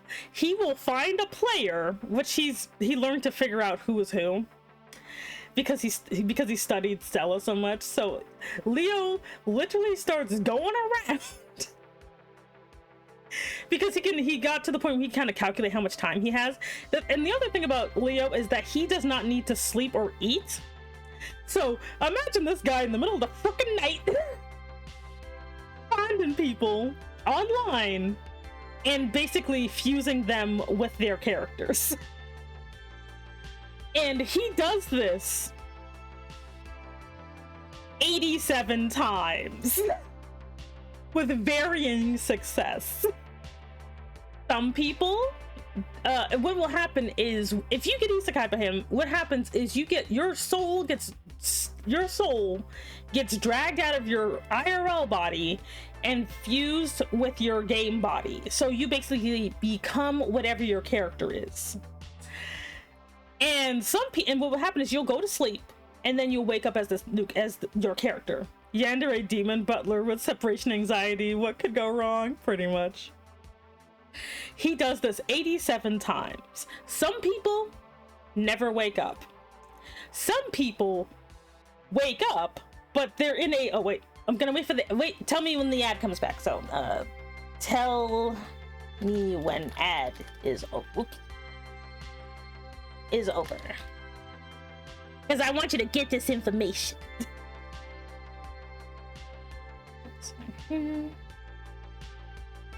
Because it's funny. I'm not gonna lie, Leo is such a great character, honestly. He's very normal. Like, he's very normal. Oh. Okay, so he does this 87 times. Some people get fused, and some people, and again, it's depending on what your character is, but not only that, if your character was wearing any type of special skin, you became what that skin was. So there is actually a guy who got isekai'd into accidentally becoming a lich, because that's what his skin was. So he became a lich, and he's like, oh, I guess I'm dead now. I love the lich guy because he is so calm about it. He's just like, oh, well, I guess I'm dead. He's very normal. Isekai's 80 people due to separation anxiety. Yes, he's a very diligent man, because he wants to make sure that when he does this to Stella, it goes perfectly.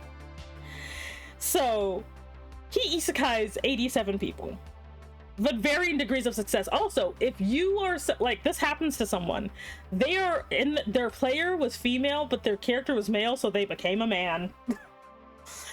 That happened.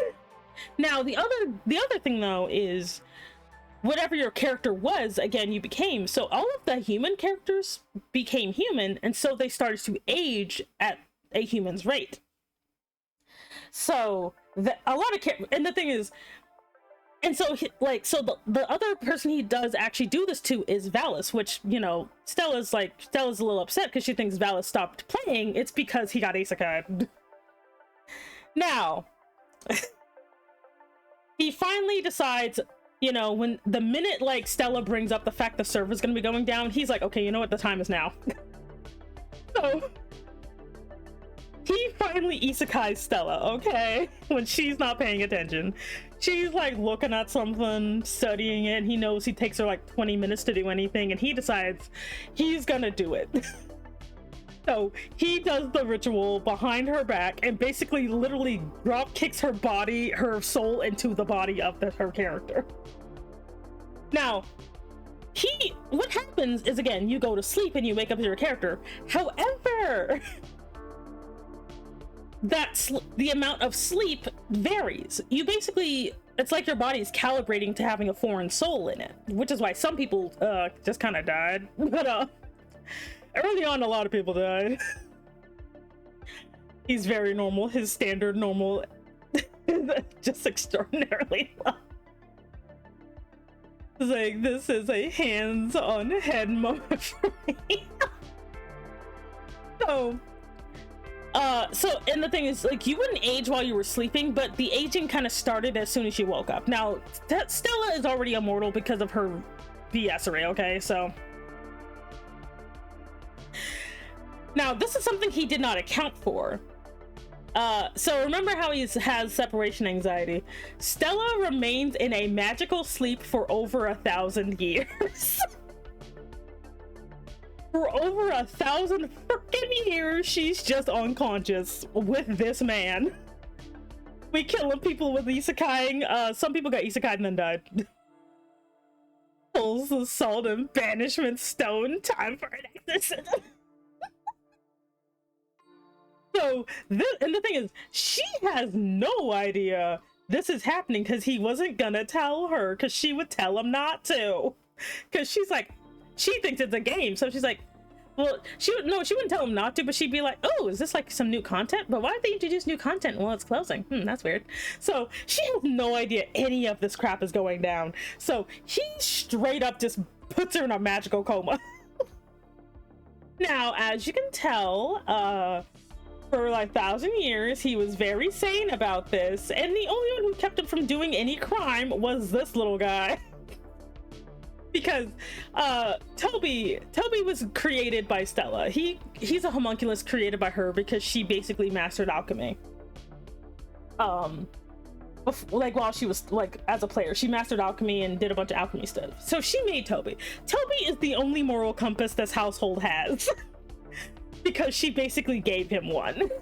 Like, he's not lawful good or anything, but he's very much like, maybe I should keep him from doing anything dubious with her body.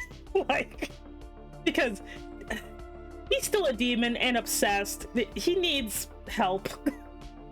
So Toby is kind of the only one that kept him from doing anything weird with Stella while she was unconscious for like a millennium.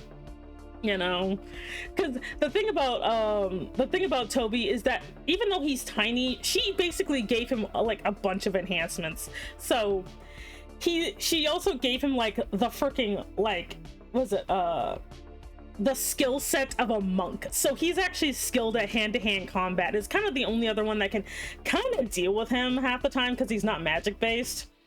Because she's like, well, I already have Leo, and Leo is like really good at magic, so let me have somebody who's good at martial arts. So here you go, little guy. Toby fights monsters on the regular, hand by hand, and it's really funny. Like, just dealing with this little guy is great. I love him. And he's so cheerful too. He's a little bottle of sunshine. So, like, Toby's the only one that kind of kept Leo from doing anything nefarious. Because he super would. Toby is is good with save us. What? Maybe? Yeah, Toby's MVP. He takes care of the entire manor for the most part by himself. Because she has a manor in the woods that she's built over time, and he takes care of all of it, including like mostly like he does all the things. Just because this guy became completely useless after she went to a coma, with the only exception being he would take care of her he would take care of her plants, since those were kind of outside of Toby's range. So he would take care of her plants, but outside of that he was completely useless, because he's like, I must watch her sleep. Sebas, oh, the butler from Overlord. Yeah, he's like Sebas, yeah. I'll say Vivid, hello. Close quarter combat. Yes, that Toby is an expert at close quarter combat. He is, because she inscribed that onto him and he likes to practice. Like, again, the fact that most of the bigger monsters are scared of Toby is because they've seen what he can do. Like, he is a menace. But he's such a cute little guy. He only hunts monsters if he needs to. So yes, we have Sebas and Sebastian. So we have Sebastian from Black Butler and we have Sebas from Overlord, which ironically, yes, despite how weird and bad it gets, I do like Overlord. I imagine him and Sebas talking, not gonna lie, good boy. Like, he is such a cute boy. He loves cooking, cleaning, he's fun. His mortal enemies are dust bunnies, sentient bunnies that will come into being if you have a place that's too dusty. He hates them and will destroy them with a passion. Stella thought he was joking when he said that. Because she's never seen them. Because he's so good at his job. But, so, 1,000 years, so over that 1,000 years, a lot of stuff happened. A cataclysm happened because this idiot released over 80, well, by the time it came down to it, about like 60, he literally released 60 people who are max level in a goddamn in a world. Some of them were not good. You know. Cute homunculus who is secretly scary, so he's me for real. Yeah, kind of. He is a little bit based off of you, not gonna lie. So, and the thing is, he does not care. He does not care. As if it doesn't have to do with Stella, he does not care. Now, the only one that he has dealt with directly is Valis, because Valis knew where Stella was. So, and I haven't drawn Valis before. Oh shit! Wait, come back. No. Now, I haven't drawn Valis before, but I do know what he looks like. Valis is a good boy. He's a good man. He's kind of stupid though. He's a himbo. So he came to see Stella, but because she was, you know, asleep, like, he was like the only one allowed to get anywhere near her. No, this idiot is just like trying to figure out how to get her to wake up. And he's like, I have an idea. He's like, because he knows about fairy tales, because Stella told them about them. So he's just like, well, Valis looks like a prince, kinda, you know, and he's a max player, so he thought maybe if like Valis like kissed her, she would wake up. Valis is like, I think that's illegal. Like, and like, he's just like, I think, and then like Tommy's like, don't do that. Tommy's like, don't do that. That's weird. Again, get the salt. No.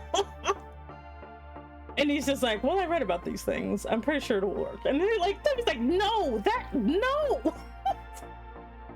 And then this bitch is just unconscious. And I'm like, I don't think that's a good idea. I feel kind of weird. Not the Maharaga, I can't. Like, Leo is behaved, but he's still evil at the end of the day. So he'll do anything to wake her up, even if it's kind of illegal. So they decide, no, because that makes no sense. So Valis does hang around for a little while, but he hangs around for about like 5 years. But he's gonna get old, so he's like, he decides instead of just waiting around, he's gonna be proactive. He's gonna try. And he's like his class is a swordsman, so he is Valis was a knight swordsman. That was his class in the game. So he decides, maybe I can find a cure for her. Maybe if I find like a mage or maybe someone else you dragged into this world who might know how to fix magical sleep, maybe they can help. And so, because Leo is not going anywhere, and Toby is not going anywhere because he can't trust Leo alone with his unconscious master. Because Leo is a menace. So Valis leaves to try and find a cure to wake up Stella. Now, he ends up doing a bunch of heroic shenanigans because, again, you got a bunch of 60 overpowered freaking nonsense going around. So much so that one of these 60 people becomes a straight up demon king because he was a poser. So this fucker becomes a demon king that's so bad that the gods had to get involved. Because again, this is over 1,000 years of bullshit, okay? So during that 1,000 years, a demon king rose, which they haven't dealt with in a really long time.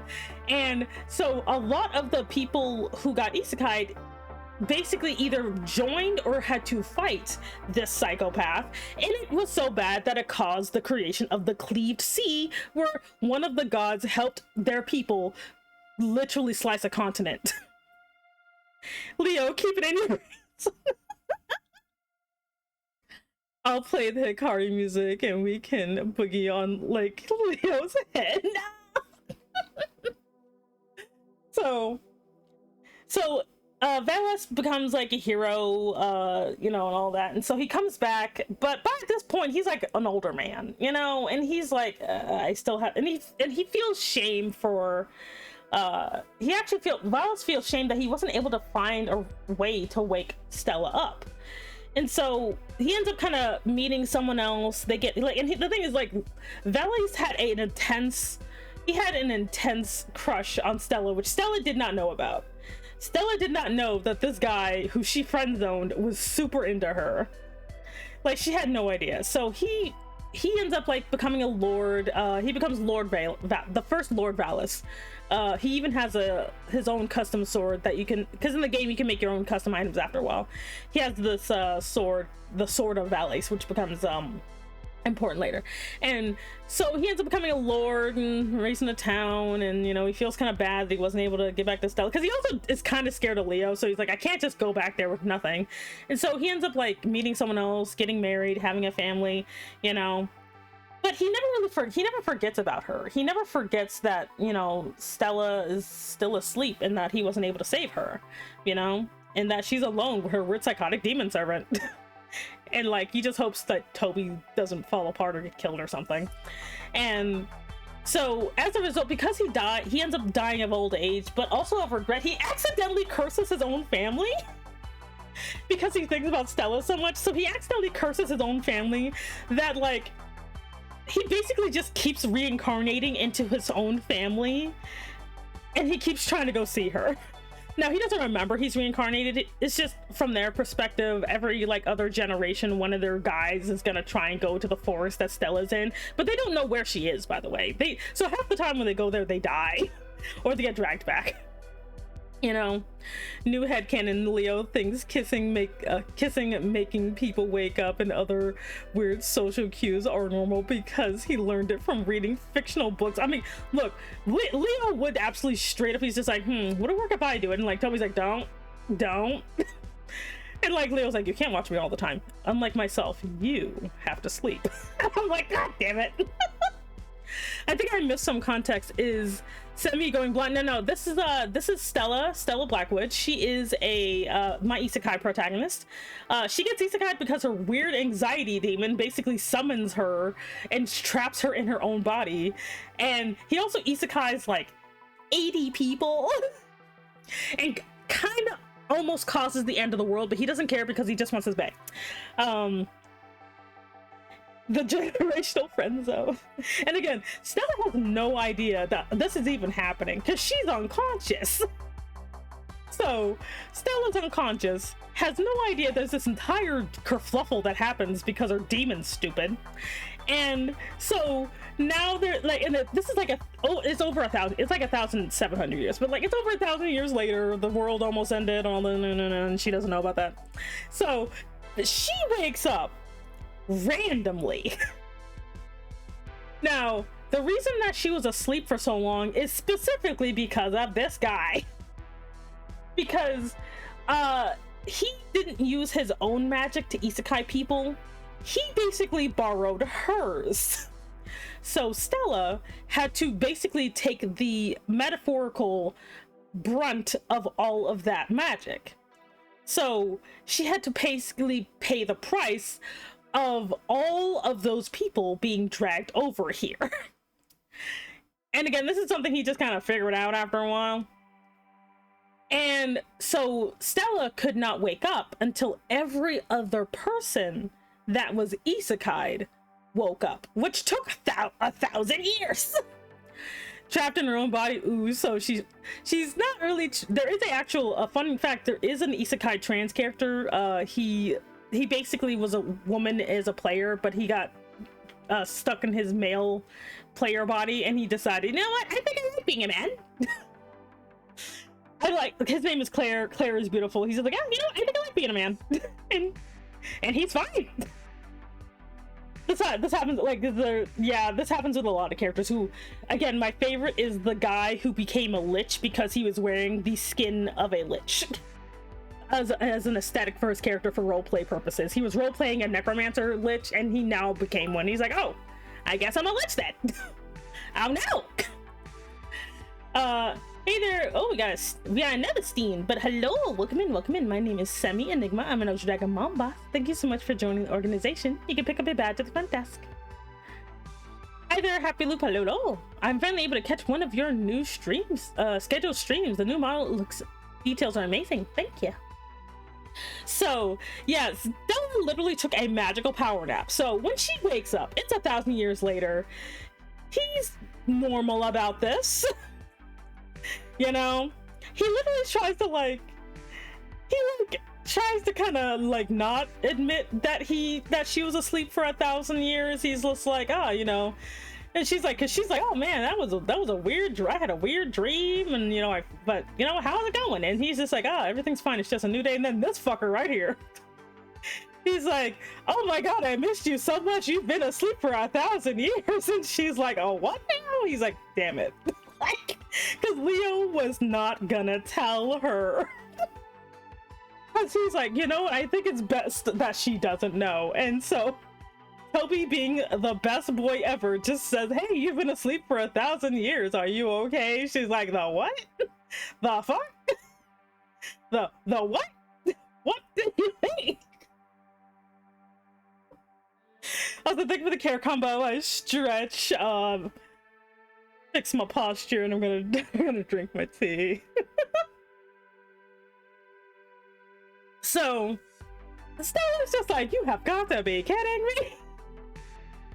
She's like, I'm happy that I get to be in the world that I love, but bro, why did you Now, she doesn't know that he did this to multiple people, and he knows very well she'd be upset, so he's trying not to let her know. Leo getting the holy sword in his chest. Leo is evil. He is straight up evil, and I love him for that. Because he's like, it's one of those things, he's the type of character that you forget he's evil until he literally does something. Leo, you snake ass. Like, Leo is literally the type of character, like, you can never, like, sometimes I'm like, Stella, would you ever release Leo? She's like, no, he'd be a menace, except there'd be no one to hold him accountable. Like, she knows he's like this, because he will do some unhinged crap if she doesn't keep a leash on him. And she's like, and I'm not about to die just so he could go to someone else who's terrible, so she kind of just sees him as an evil snake. You know, but he's also handsome, and she's not gonna pretend that's not hot, so. Leo is great. Hey, hi Raven, hello. So she basically just kind of thinks like, it's my responsibility to keep Leo from doing evil crap. You know, if I'm not around, Toby, you gotta do it. And so Toby keeps that seriously. He's just like, I gotta make sure that this psychopath doesn't end the world or do a crime. Because he straight up will.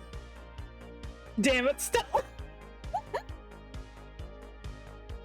So it's 1,000 years later. Oh no. And so she's like, okay, I don't know what happened in the world while I'm gonna give him a cookie. Oh, yeah. He loves baking. He loves baking, cooking, cleaning. He's basically a tiny male wife. He is so cute. But it's really unsettling to see him fight a monster because he has a completely normal look on his face when he does. He's just like, I need to get bacon. 1 second, I have to go get some wild monster boar meat. And he just goes into the wood. cracking his knuckles because he doesn't use any weapons. He literally will break your neck or something. I'm like, oh god. He's just taking out the trash. Exactly. He's basically also because he's like he's the manor guardian, so he also will basically be the protector of the manor as well. So that's the other thing. Like, he's not immune to magic, but he does have high magic resistance, so that's why him and Leo does not like him, because he can be affected by magic, but not as much as your average person because of how she made him. Yeah, his beauty makes me forget he's evil. Yeah, he's so bad. Roses are red. Weapons against me won't prosper with the sacred treasure I summon. Big rock. What the fuck is that? So Stella kind of, because Stella knows Leo, so she's like, I think I might need to make him a little bit magic resistant so Leo doesn't light him on fire or something. You know? Wait, I just realized you made Demiurge. Honestly, yeah, like Leo is a mix of Sebastian, and like if Sebastian and Demiurge had a baby, it would be Leo. Because Demiurge is freaking psychotic, but I love that about him. Why do I feel people are going to say daddy when the new Resident Evil comes out and they see Leon? Oh, I don't know. That is a worrying concept. Yeah, Leo is terrible. He's the only thing that keeps him in check is that this woman can actually control him. Like, that's the thing, because she's like, Stella's never gonna be like, oh, he would never. She's like, oh, he absolutely would. Like, he is so bad at this, or so bad that Stella's like, look, I don't have the stomach for torture, but that's his hobby. Do you want to go to the guy who just likes doing it for fun? Okay, then just give me the information I need, okay? Like, that's how Stella is, because Stella is not a lawful good character. She is very practical, where she's like, look, I ain't got time for this man. Like, that's the thing about her. She's not a, oh my god, I can only do good. Stella is very much a, look, I gotta get shit done, man. Leo gives Alistair, like Leo is terrible. I'll say Matthew Lolo. He's such a bad person. But I like that fact that, like, I like characters like him who are like, no, he is not a good character. He will not do anything out of kindness. It's basically, if Stella tells him to, then he will do it. But if Stella does not care, you gotta hope he doesn't decide to make you like a freaking play toy or something. I do like the trope of the powerful man somehow scared of his own like wife, like, because Stella does actually have the power to keep him in check. Like, it's not just he's just doing it because he loves her, because he does. Or basically, as a demon, he does not know if he loves her, but he knows he is obsessed with her and just treats it like it's the same thing. You know? Honestly, I can respect her practicality. Like, she knows full well that Leo is evil. She's not gonna pretend he's gonna save a cat. He will probably just kill the cat to just get it out of the way. Like Rosie and Alistair from Has-Been. Probably. I don't know enough about Rosie and Alistair's relationship, but I guess so. Toby the definition, don't judge the book by its cover yet. Like, you don't want to mess with Toby either. Because Toby also loves his creator, so he's like, to protect her, he will do anything. Because, you know, but unlike Leo, he does have a sense of self-preservation, because Toby sees himself as a beloved creation of Stella that she took. Like, Stella took over 150 years in the magical world, in the world of it's like Floresia. That's the world setting. It took her like IRL months, but in the game it took 150 years to make Toby.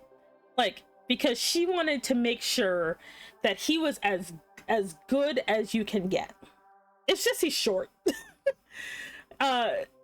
She's like, you know, he can heal. He doesn't have magic, but he does have energy. So he can't cast spells, but he can use like Ki Blast or whatever. But he prefers to just use like straight up martial arts. He's hilariously dense. So Leo has used magic to throw him through walls before. He's scared of his wife who can beat his ass. Yeah, like Stella, like she may not look like it, but she's like a straight, like she had to play by herself for a long time, so she became very funny when it came to magic. So because Stella is like his mom, he wants to make her proud. Yeah, exactly, because he's like, and if he does anything that will cause him to break or die, he feels like that'll be an insult to Stella, and he doesn't want to do that because he knows she'd be heartbroken because she put so much love and energy into making him. So he's like, I'm not about to do anything that'll get me killed, you know, unless it is if it's to protect Stella, that's one thing, but he will never put himself in a straight up situation that he does not think he can win. Which means if he's coming straight at you, he thinks he can basically just, he basically knows he's going to be able to kill you, you know. But like, and again, it's not like he won't always know, but he's never, but if it's one of those like, yeah, if he does this, he's definitely going to die, he's like, I'm not doing that. I misread your name as Enemy Sigma. Oh my god, no, not again. So yes, so Toby is literally the closest that this entire household gets to good. Because even Stella is not as good as Toby is, because like, she's a little weird. Nah, I don't want to be the Enemy Sigma. Excuse me. So after the 1,000 years, she wakes up, she makes sure that, you know, and the thing is, like, she made sure he didn't do anything weird to her while she was asleep. She's like, she's like, okay, you can't lie to me right now. So she's like, for the next 10 minutes, you're not allowed to lie to me. You did not touch me or anything, did you? He's like, define touching. She's just like, he's like, I technically had to, he's like, I did the bare minimum to make sure you were clean. You know, because he's also, again, he is also fully conscious of what he knows. So he's like, if he did do anything, he would just make sure to word it in a way that was technically true, because he is not a good person. So she's just like, I swear, she's like, I swear if this man molested me, she wouldn't put it past him. Like, he wouldn't, just because some of the weird unhinged things he's said to her before. So he's just got, she's like, okay, I'm just gonna be straight up. Did you or did you not do this particular thing? He's like, I did not. Even I have restraint. She's like, great. That's all I need to know. I mean, even if you did, I can't do anything about it, but just don't do it again. She's like, she's like, man, this is the type of guy you never want to get roofied around. Like, now the thing about like the when I write stuff like this, like, yes, it sounds goofy and dark, but I also like the implications of having to deal with an actively evil creature in your possession, you know, like the fact that he is straight up evil. So it's just a Gen Alpha Semi Enemy Sigma, I'm dying, get out of here. So like, but I think that, like, because the thing is, when you have a creature like this, like, he doesn't care, you know, but he also, he's not like ignorant where he doesn't know what he's doing, because evil is knowing the difference between good and bad and choosing bad anyway, you know. Hey Roger, hello, welcome in Raiders. My name is Semi Enigma. I'm an Elder Dragon Boss. Thank you for joining me today. How are you? Enemy Sigma, please don't harm us. Let us Rizzo about the get here. Anyway, but point being, he knows at least enough what he can kind of get away with and what he can't. He knows he can't just get away with doing straight up nonsense because this little guy exists. So, but like after this, the first thing Stella wants to know, either Paul Joke, welcome in. How are you? Thank you very much for joining the organization. You can pick up your badge at the front desk. I think I'm gonna go to like 1:30, so 30 more minutes. Just finished Lord of the Fallen. I'm uninstalling the game. Oh no. Was it that bad?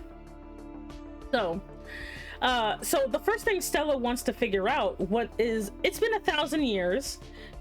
Now the thing is, Stella lives in a magical forest called the Blackwood Forest. That's actually where her last name Blackwood comes from. It comes from the forest that she spends so much time in. Now this is one of the thing is, this is one of those ancient forests that are just BS on its own. Like, she started living there because she just really likes it. She set up in the least terrible part, and she basically And so that's actually where she's living at. So the Blackwood Forest can go thousands upon thousands of years without really changing, because it's a magical forest, super dense with magic monsters. Like you don't even walk into that place unless you can deal with it, you know? Start and lore of the game, awesome. I really love it. End of the game, disappointing. Damn. Rip. So she's like, okay, I need to know what the world's been like, because a lot can change in 1,000 years, you know? And last time she checked, the world of Floresia was tech level, basically like kind of late medieval. Like late medieval is kind of where they were. So, but the thing is, as a player, she could have clothing from all over the place. It's all over the place. You fight a giant twink god as a final boss, yet it feels so underwhelming. Oh no, not the twink fight. So, Stella decides, okay, I'm gonna invest the outside world, you know? But because she can't leave this psychopath by himself, she has to take him with her. So, while they're gone, Toby's alone in the house. Now, while she's gone, while she's about to go, she's like, okay, also, when I get back, I'm gonna make you some siblings, because she kind of didn't realize it till now, but like, you know, Toby spends all his time alone in the manor, you know? And she's like, she kind of feels bad about that, because now that she's in the world, she can see things differently, and she's like, you know, Toby needs not friends, but Toby needs family. So, and she spent over 150 years making him. She has enough parts to make another one. Dear Lord, I'm gonna make you siblings not like that. He's a homunculus. Roderick, he's a homunculus. It's okay.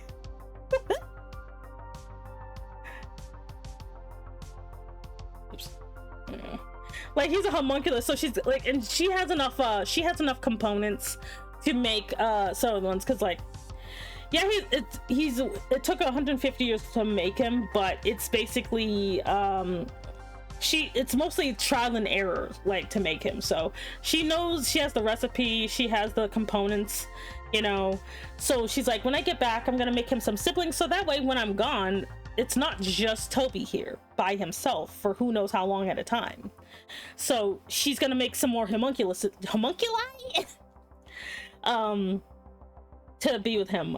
She's gonna actually make him some twin sisters. They're very cute. They are taller than him, but that's okay. IB4, it's Albedo like. Wait, who's Albedo? I'm about to say, oh god, who's Albedo? I'm scared. So he does get two homunculi sisters later. So she decides, okay, I'm gonna leave, but I gotta take this psychopath with me, because leaving him alone is never a good idea. You're gonna give him a set of big sisters? Yeah. Don't worry, Toby, he's still their older brother.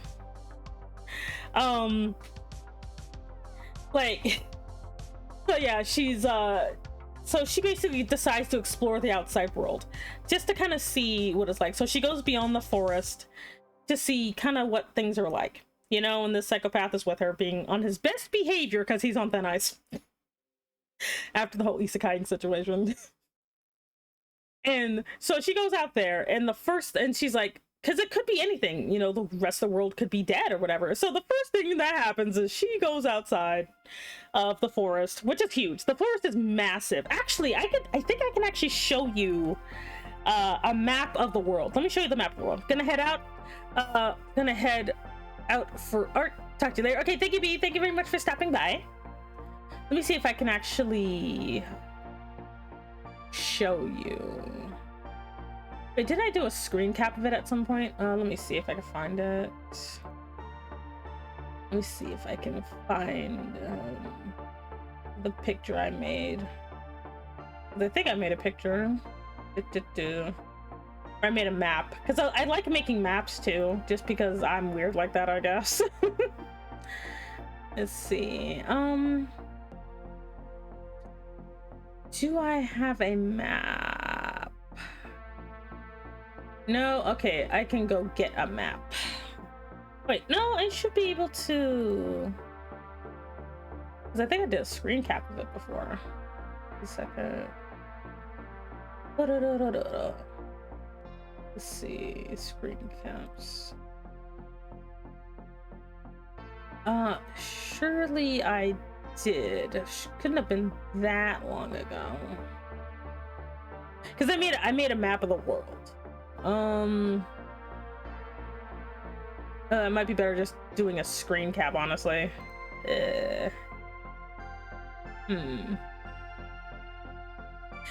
Let's see. Could have sworn. But anyway. So, well, that's not important. But the important thing is she basically, she finds a village. Now, the creepy thing is, okay? This village is abandoned. There's nobody here. But there's still stuff. There's still stuff. And she's like, Now, her first thought when she comes to this abandoned village, she just looks at this fucker and is like, did you do something to them? And he's like, mistress, no. He's like, why would I disappear? Who knows how many, like, random villagers? And she's like, because you got bored? He's like, valid. But I didn't. Like, but she's like, sometimes she'll just be like, did you do something nefarious? And he's just like, sometimes it's a coin flip of whether he did or didn't. But for once, he had nothing to do with it. For once. So she thinks it's weird and she investigates, kind of trying to get a clue of like the state of the world, at least, you know. I asked her hello at all. Hey Sammy, hey Chad, bro, I've never been so busy at work before. Dang, you had a fun time, didn't you? Well, congratulations, you get to hang out with me for like, I don't know, less than 30 minutes while I talk about Isekai Nonsense. I don't believe, honestly, if you don't believe Leo, that is also valid, because Leo is evil. But like, the only reason he probably didn't mess with these country people is because he was obsessed with like Stella's sleeping body. Which she's like, you know what, like, because she did ask him, because now that she's in this world, she kind of finally realized something. She's like, Leo, I just realized you don't have your own room, because Toby has his own room, because Toby has to sleep. Toby does have to sleep and eat to maintain his body. So, but like, Leo doesn't. So she's like, Leo, where do you sleep? He's like, I don't. I just stay in the corner of your room. She's like, okay, you're not doing that while I'm awake or while I'm sleeping now. He's like, but like, she's like, can I just, we live in a literal mansion. Just pick a room. He's like, I don't want to. She's like, okay, is there anywhere you want to sleep under your bed? No. Like, she's like, okay, no, you cannot sleep under my bed. Or you cannot, because she knows he's not sleeping. So she's like, okay, no, you can't just be under my bed. That is weird. I will know you're down there and I won't be able to sleep. So they compromise by when she's asleep, he just stays in her closet. Because he's obsessed. And she's like, okay, fine, you can be in my closet. He's like, deal. An entire village was turned into horrifying abominations. Him, I don't know what you're talking about, and no, I didn't do it. It's not Monday yet. Like, who under the bed? This guy, Leo. Leo would literally, like, he actually does not need to sleep or eat, because he's a demon. Yeah, the compromise is that Leo gets to sleep in her, not sleep, but Leo stays in her walk-in closet so he can be among her clothes. Because he's not allowed under her bed anymore, or to actively watch her sleep. Because she was unconscious for 1,000 years, so he stayed near her pretty much the whole time. The only time he left her is so he could just do required duties, but outside of that, he would just be in her room staring at her.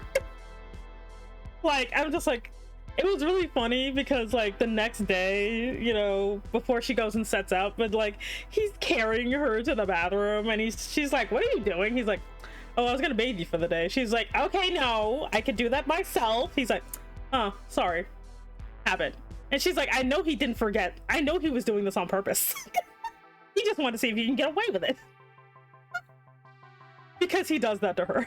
He will just do shit to see if he can get away with it. Like, so she's like, I am not letting him bathe me.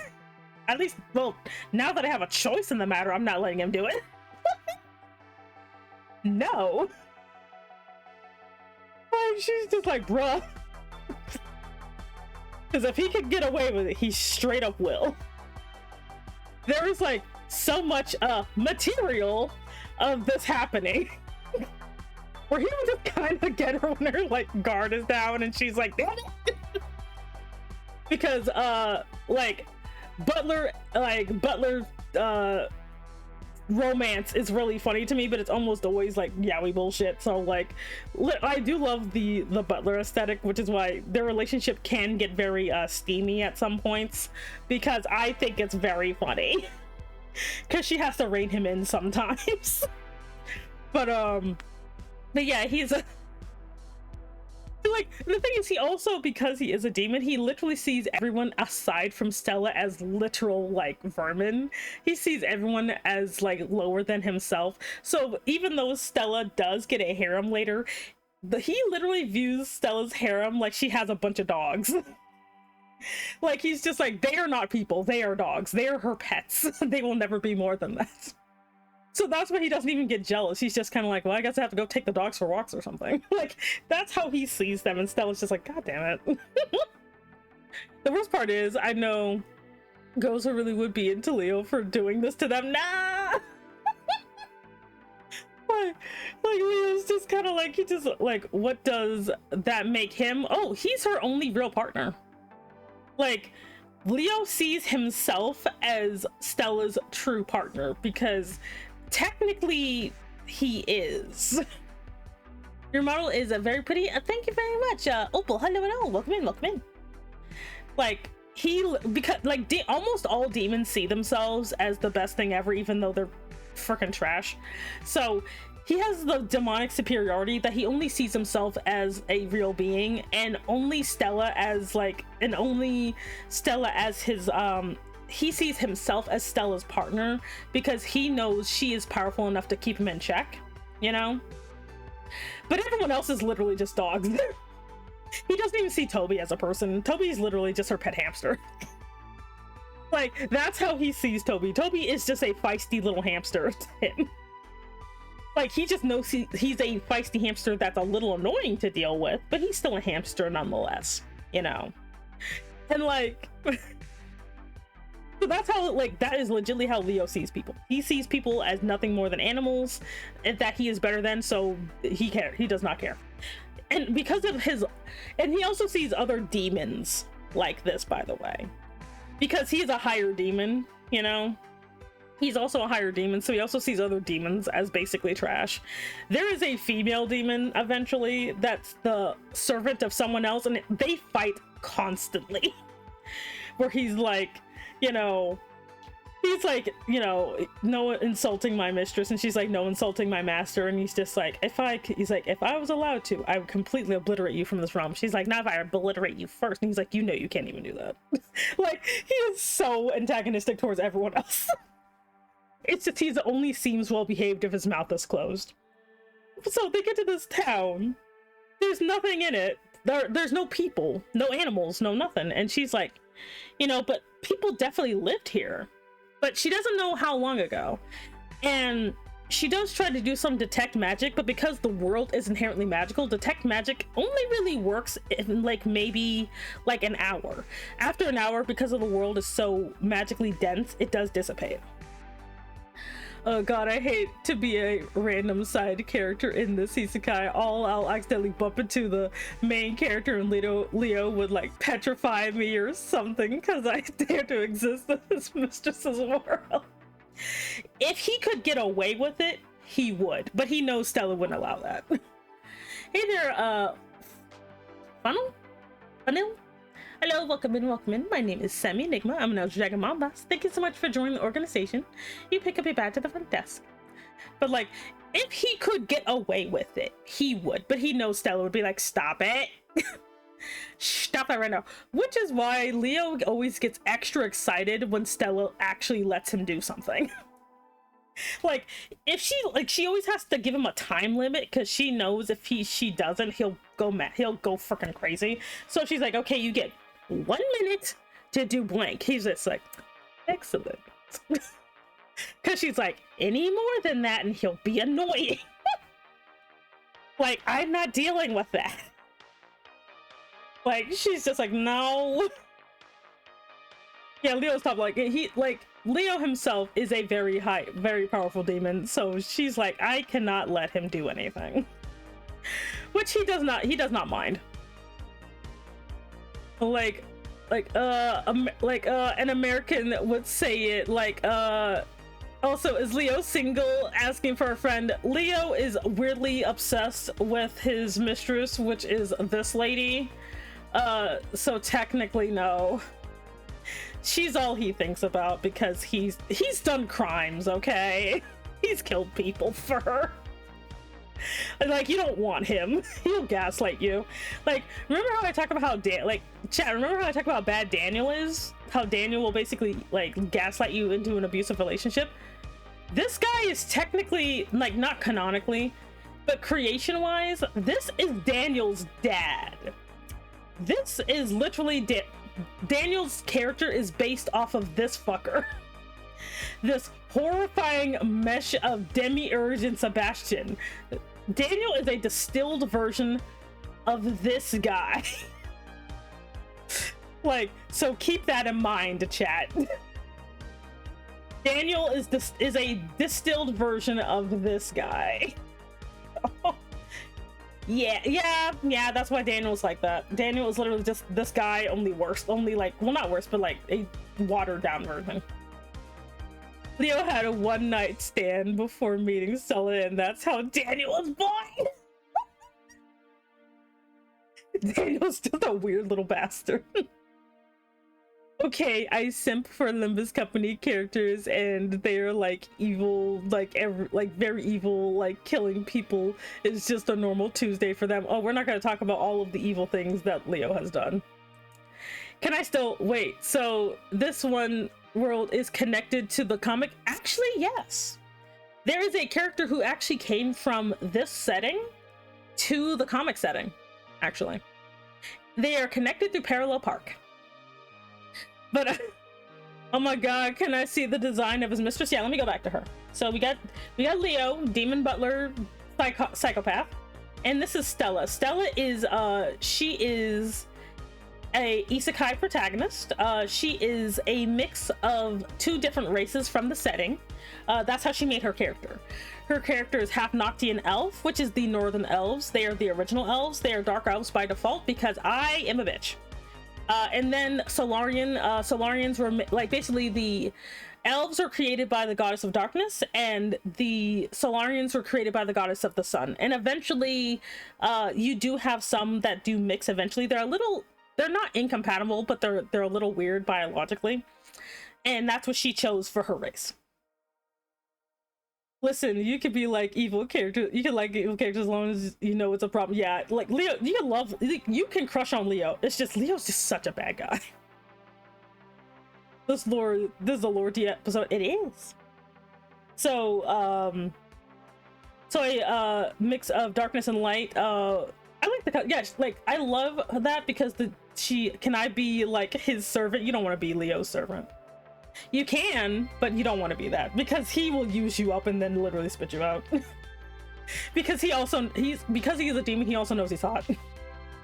When you want to wear no Crocs. But if I could, like, it gets a little fuzzy, but like she has some of the qualities of Noctian. Like Noctian elves have violet eyes, but Solarians have light in their eyes, and so she has both. What is that sentence, cat? Get out of here. Okay, I can take it. Okay, you could be Leo's minion. Just be prepared. Well, don't worry. If you are his minion, he will definitely do nefarious things to you, and it'll be fine. It's just like how like Toby just looks like he's just like, this is getting sus. Toby's just like, this is getting sus, man. It's because he knows. He knows. Toby knows. Oh my god, she's so cute. Yeah, like Stella's great. I like Stella because again, she's not like no, it won't be fine, don't worry about it, it's too late. Like, but Stella is, fun fact, Leo can create demonic minions, he's just not allowed to. Because Stella does not want to deal with it. But he can make because he's an archdevil, he can make demonic minions, and Stella has banned him from doing it because of what he said he would do with them. Anyway, I may be small, but I know when shenanigans are afoot. How to spell her name? Stella's name is just Stella, and then Blackwood, which is black and wood, you know. Damn, she is censoring him. She has to. If Stella does not put a good leash on this man, he will do war crimes, and not even the funny kind. Like, he is a demonic servant of, like, every single master he's had previous to her, he has driven crazy and has caused crimes. Like, the reason Stella acquires him in the first place is because his previous master was having, like, at the time, this was thousands upon thousands of years ago, like the guy, Leo had got this guy to the point, because this guy started out pretty normal, but not the blush, god damn it, but, like, what ends up, like, what classifies as fun war crime, don't worry about it. Like, but the reason Stella even shows up in the first place is because his previous master was having people literally send tribute to him in that being of young girls no older than 14. Is that my sister? It is. Hello. Like, this guy was having below the age of 14-year-old girls, like, sent to him as tribute. None of them lived, by the way. And Leo was the servant of that guy. Our boss ladies and germs. It's okay. I like Kroger from Limbus Company, and she is pretty evil. It's fine. By the way, I don't agree with her actions. I want to make that. No, it's fine. You can still like evil characters and not agree with what they do. No, Brett. Oh God. Sammy's getting out. Someone get me out of here. Because someone made me. Someone did this to me. Stop bonking me. Get out of here. Yeah. Anyway. Apparently now I'm angry. You thought I was gonna be angry and blushy. Well, guess what? No. Now you just get angry. Anyway. I look like I'm just mean mugging everywhere. This is why I can't let chats do this. Yeah, don't let your chat do this to you. Don't let them do it. But like, Stella got isekai, right? Yeah, she got isekai. Okay, a synopsis once again. TLDR, she was a player of an MMO that was actually kind of shitty, and this guy is it from the world that the MMO will take place in, Florencia, and he has separation anxiety because he is obsessed with her, but she was a player and she lost internet for a couple of days, but for him it was 10 years, so he decided to isekai 89 people. Some of them died, don't matter, and then finally he isekai'd her, and then she was asleep for 1,000 years. He might have caused the apocalypse, don't worry about it. Anyway. Yes, there actually are other isekai characters in this story. Toby, man, this is so for real, no cap, Leo. Who taught you to speak like that? I can't. It's a lost internet and this dude summons 80 people into the game. He straight up just isekais a ton of people. Oh, I see, but she's an elf before she got isekai'd or not? She was an IRL human being. But she's basically a mix of an elf and a sky human. TLDR. But IRL, she was a human before. Also, now that you mention she's going to have a harem, I'm picturing one of the harem members being like a paladin or some religious warrior who wants to slay Leo and save Stella from the devil. I can't. Ranting about isekai, may I ask what in what way? Ranting about it becoming generic, about isekai ideas, or just some bad isekai? Kind of all that. I'm gonna be ending soon, like in about 4 minutes maybe. But basically, I was talking about that isekai is an underused genre, and I was talking about my isekai because this is my isekai protagonist, Stella. She is great. This is Toby, her homunculus that she made, and this psychopath, Leo, who is literally everyone's problem. Like, I love how Leo, like, now the thing is, there is a bigger plot. Leo does not cause all of the plot, he just causes Stella's involvement. But he does cause a big problem by isekaiing it, like out of the 87 people, because Stella's 88, but out of the 87 people, like, Stella's like the last one, but like out of that, like, the fact that one of the people he directly summons becomes a demon king causes a problem so big it causes the gods to intervene, or at least one of them, because she's asleep for 1,000 years, you know. Yeah. Also, she friend-zoned a guy who ended up becoming one of the great heroes of the past. She did not know this because she was unconscious. So a lot of key things happen because Stella's just legitly unconscious. And to keep him from doing crime, that little guy down there is Toby. Toby kept him from doing it. Again, get the damn salt. Leo's a menace. Well, thankfully, now that Stella's awake, she kind of keeps him from doing anything. After they find the abandoned city, she ends up finding, or town, she ends up finding another town. Because I want to get this out before I have to leave, but they find this new, they actually do find a town full of people. And they meet one of my other favorite characters. Her name is Lise. She's like a 6-year-old girl. Lise is beautiful, and I love her because she's so dumb. She's like this little blonde girl, but her she was trying to find like a magic user or mage for her village because her village needs one. And so this 6-year-old is like, I'm gonna find somebody, because sometimes the Great Mage Society of Alterock will send a mage to go study the Blackwood Forest because of how dense it is. So she was trying to find that guy, because there is a guy around. And she just kind of accidentally runs into Stella instead, and she's just like, now Leo is like, ah, I see, we found a pet. He's like, well, Stella likes cute things. This thing is cute by human standards, I guess. So he's literally like, he's like, you like cute things, would you like to keep this one? She's like, I don't know. She's like, okay, no, I'm pretty sure she has a family. Because I'm like, Leo, are you literally insinuating that I groomed this child? And he's just like, of course. And I'm like, god damn it, Leo. Like, I love and hate him, where he's like, grooming is fine. I'm like, no, it's not. Okay, for Paladin designs, I will have to once again say from Limbus Company and all the whatever fanatics can think their Paladin designs are awesome, like, just a bit of inspiration. I see. God, I get fucking summoned into an MMO and I just play and I'm not sure if I'd be too upset, because bro, I'd love being a dark elf oathbreaker paladin. Yeah, like, now the funny thing, there are characters who were just wearing temporary skins for aesthetic reasons.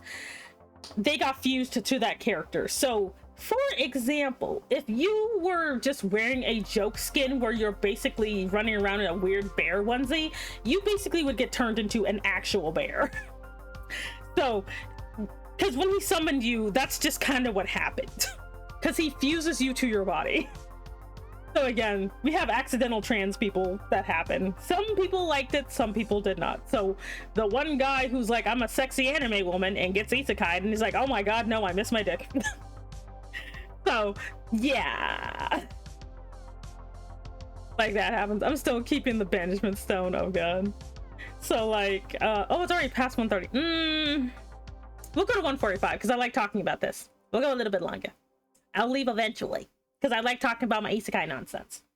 So she finds, so after telling Leo she's not gonna groom a 6-year-old girl, she finds out what Lise's deal is, and she's like, Lise's like, yeah, we had a landslide and everybody went to the city, but like, Grandpa keeps complaining about it. And she's like, okay, you know what? I would like to see the state of things. So she goes there to the village. Most of the able also, is this like for a comic? This is gonna be a light novel I'm making. Oh god, wait, what if it's just they look like a bear, but their hide is as strong as mithril? Then they'll just be a really strong bear. Like, no joke, that's what'll happen. Like, you'll be a bear, but you'll at least have titanium skin or something. So what are the factions? What are the big races? That's also, so, okay, big races. So by this point in the story, we have humans, but they're on the decline for reasons. We have, let me unplug that. So we have humans, we have elves, which there are a variety of elves, though the strongest elves are the Noctian elves. They are, they're basically they're just drow. They're just above ground drow that, you know, aren't evil, I guess. So you have the elves, you have dwarves. The dwarves and elves stay mostly in the same area because they have an alliance due to reasons. There are dwelves, which are basically people who have either an elf parent or a dwarf parent, or they're just descended from, or their parents are dwelves. Unlike the weird D&D version, because D&D is weird, dwelves are just muscular elves with shorter ears. Who have high magic resistance. They are a pain to deal with if they don't like you. There are, what else are there? See, imagine having a fish onesie and you're hunted down by, but have adamantine armor. Jesus, you're gonna be one-armed fish. Bro, imagine you wear the skeleton costume under your armor made of the old gods, and now you're just fucking Terminator. I do have an homage character. Technically, the guy who became an accidental lich is an homage to Ainz. His name is Ardia. Ardia is adorable because he has his own albedo, and she and her name's not albedo, but she and Leo do not get along because they're both equally obsessed with their masters. And there's also an homage to Rimuru, but the problem is this is a guy who was like, he's like a mage, he was like a magic mage warrior, but he was wearing a slime skin, so he literally got fused with a slime. And so he basically got turned into a king slime for a while. Are there any draconic races? There are dragonkin. Dragonkin are basically there's not, like, yes, you do have half dragons, but basically a lot of that got distilled into dragonkin, who are basically people who have a dragon ancestry. So it's kind of a hodgepodge. Sometimes they look more draconic, sometimes they don't. Yeah, there's no elves dwarf conflict because the way of the gods, basically the dwarves were created by a god that just pieced out because he got bored, and so they were godless for a while. But the elves, who have one of the strongest goddesses, kind of took a lot of the dwarves in. Not all of them. Some dwarves decided to stay racist, but they're godless. But basically, the goddess of darkness, which is the elven goddess, basically heard the wishes of her people, and decided to create a god for the dwarves. So as a result, they are very much a part of the they worship the goddess of darkness as well, and so they get along with the elves a lot. The ruler of the great tomb of Nazarick, Ainz gonna go in. Yeah, Ardia is basically is a very gentle Ainz clone. He's actually chill and he does not like conflict, but the only reason he does anything is because his thing is, instead of them being NPCs with Ardia, he just acquired demons by accident and is just kind of gets bossed around by them because he has a pretty chill personality. Damn, Leo versus Ario, who's the most like anxious, separation anxiety? I see. Like, well, yeah, there's actual dragons. Most of the time they keep to themselves because people be annoying. Sorry, I abandoned that, so I shall deny it. Anyway. Literally, I cannot just call him Ainz. I have to do the full title. I can't. Did you set up a... Yeah, I'm just like, yeah, it's banned. I hate it. Anyway. This is a fancy piece of... This is a... Say, who's this fancy piece of gender? I can't. The dwarf resistance to magic thing reminds me, look, basically I don't like Warhammer, so you know, I understand if you like Warhammer a lot, but just don't bring it up too much because I actually don't like it for a reason. Anyway, I don't like Warhammer, that's why I banned it. Anyway, let's see what happened to people who are wearing regular clothes. Then they just became humans. Any of it, just don't. I hate it for a reason. Anyway, so, but yeah, if you like, basically the only people who got affected by the skin thing is if it's a full body skin. So something that like if it's like something that would obscure your face, that's why that affects it. But if you're wearing a onesie but the onesie doesn't cover your face, you'd just be human or whatever you were, you know, like but yeah, like, so stuff like that. So if you were wearing like an outfit but it doesn't actually, if you could tell the person is human or whatever they were, then it doesn't affect you. But if you're wearing like one of those, the skin literally kind of makes you look like a different race, you would become that. So there is a guy who IRL was human, but he ends up getting turned into a daggone wolf because that's what he was wearing the skin for, because they had a lot of aesthetic skins. So there was, and again, there was only there was like 89, like 87 people, which 10 of them died. So there was like there's like 70 people who this actually affected, but most of them were human. So most of them by this point in the story have died because it's been 1,000 years. Because like humans can live at max, like at max, most humans live about 150 years in this world. But that's if you are like freaking wealthy and have access to like magic and materials. Your average person lives to like maybe 80. like maybe 80, 60 if you're poor. Lise, for example, she's a 6-year-old girl, but her grandpa, he's like 54. I love the grandpa because like Stella shows up with this child and she's like, so and he's just like, a random hot woman just showed up out of the woods. I ain't gonna question it. And she's like, you know, what's up? What's the deal? And basically, there was a landslide and they live like in a kind of secluded area. That the only way really in and out is through this area that's by a river, but there was a landslide, so it blocked off most of it, so it made it really hard for them to be able to go back and forth. So a lot of the more able-bodied people from the town have gone from this little village have gone to the city of Valis. See, remember Valis? He there's a city named after him. They went there for work so they can afford to hire a mage to basically remove the dirt. And see, I'm just imagining Stella like hearing tales and adventures so powerful, so fearsome. They call him the bear of the dungeons, and when she finds him, it's just a fucking dude in a bear onesie. Man's too old to be stressing. It's desensitizing by time. Yeah. Like, so she's like, well, and for her, this isn't a big deal because she is like a straight up top tier. Like, she's not like a master mage, but she's pretty high up there. She's a master alchemist and a pretty high tier mage. So she's like, I mean, I could just take care of it. But can you but in exchange, can you have someone tell me where Valis is? Because she doesn't know where that is. Because it was like basically like built like after she went to sleep. So she's like, because she's like, she wants to see what it looks like, because she sees the people and she realizes the style of dress is kind of different from when she remembers. Now for her, she kind of realizes that because of the way she dresses, like, because this is not she doesn't start off wearing this, by the way. This is an outfit she gets later when she realizes what the dress norms are. She actually dresses a bit, I don't know if I can find her battle outfit. Let me see if I can find it somewhere.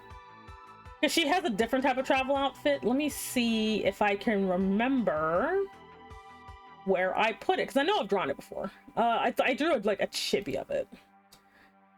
Because I want to show you that before because I actually do have to get going. Where did I know I put it somewhere. Where did I put it? Is it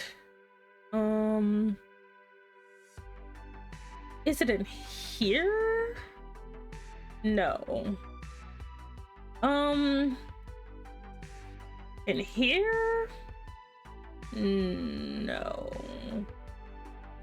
Dang it. I remember it was I'm so bad at organizing things. Oh wait, no, it should be here. It should be in here. So I can show you what I really wanted you guys to see, like her travel battle outfit. Okay, this is technically what it is.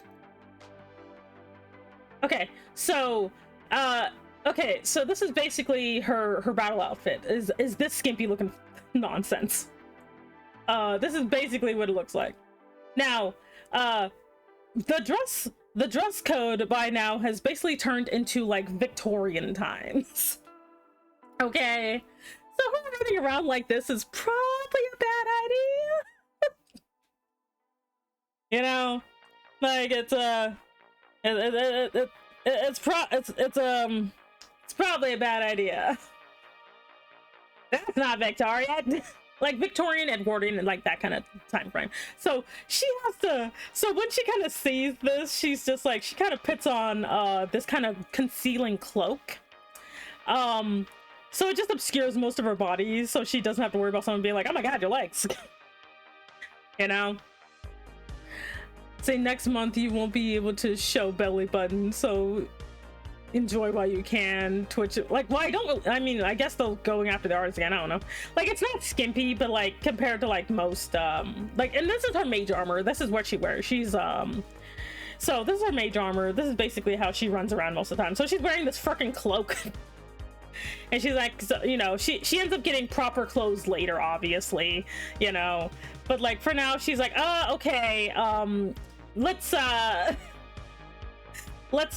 just do this so no one thinks, like, she dresses like, she puts the cloak on before she meets the old man because she observed from like the woods. So she's like, okay, you know what, if you throw in some back ointment, yeah, go to town. So she's like, you know what, okay, fine. So she fixed, and the thing is, the way, okay, so god, I'm running out of time. So quick, the way spells work, now there's a variety of spells. I don't have enough time to go into all of it because it's too much information, but basically spells are divided into 5 components, which is time, intensity,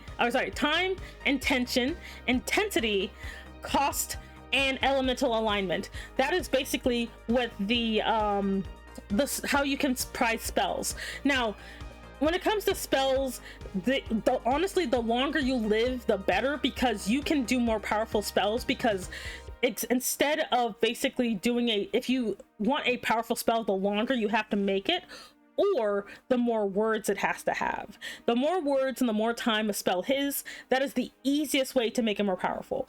Now, because of shenanigans, Stella already knows about this, by the way, because she's an alchemist, so she did make her character immortal. So she likes to cheat by using time because she will never age. Yes, if a human who does not make precautions makes a spell, and instead of actually taking a year to cast it, actually just incorporates that year into the spell, they will have, their life will be shortened by 1 year, and so they will age by 1 year. So I haven't written it yet, but I'm working on it. So yeah, some people look really old, not because they're actually old, but because they basically used too much magic and they didn't do a proper accordance for it.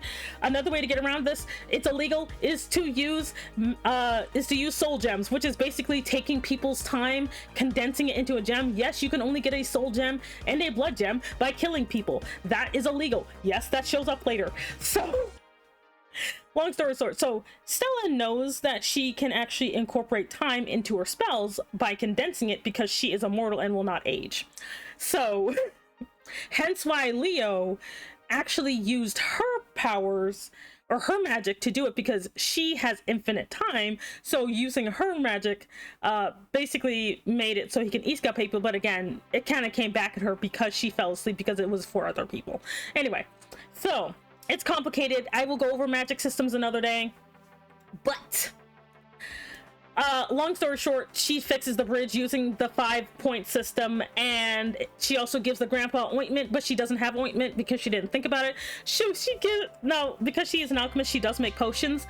Now, she has not used potions on herself or at all, because Leo and Toby don't really need them, so she just gives this man the lowest grade potion she has, and it literally just makes him like straight up to his prime. It's really funny. Imagine like a freaking 60-year-old man being like, because he was a muscular old dude, so he's literally just like, oh my god, I feel like I'm 40. Have you watched older isekai anime like El Hazard and Escaflowne? I have watched Escaflowne and I loved it. Anyway, clever little sneak Leo. I can't. So, but yeah, I can talk about the isekai stuff later, because again, I do have a lot of world building. I do have a lot of stuff like that. I need to actually put the stuff online. I've been really lazy about it. But yeah, Stella, the isekai protagonist, there is an entire thing. There is an entire thing. I like my magical system. I also like the history, because again, humans in this world are funny because they were not there originally and they were just kind of put there without much thought, and so it just caused nothing but chaos. So yeah, and again, she is going to meet other isekai protagonists, and then her realizing this is kind of her fault, but by her fault it is Leo's fault, because she's just like, God, like this psychopath right here causes so many problems. So yeah, anyway, I'm gonna go. And let me see if I can raid anybody from, let me see if I feel like raiding anybody from once. Not the Maharaga, I can't with you. Oh no, and I gotta hurry up and go, so I won't have time for a raid. But thank you so much for joining me today. What about drifters? We'll get into that later. I will be streaming this Friday, so we can talk more about world building and isekai nonsense. I might even draw more characters by then, because I haven't even gone into the harem members. Thank you so much for joining me today. If you're watching the VOD, I hope you enjoyed. If you're watching from YouTube, I don't know, like and subscribe or whatever. Be good, behave, and don't be a menace. I love you all very much. Go eat some water, and also, thank you very much for joining the organization. You can pick up your badge at the front desk. It has been me, Semi Enigma, Elder Dragon Mom Boss. I'm gonna go. Bye-bye.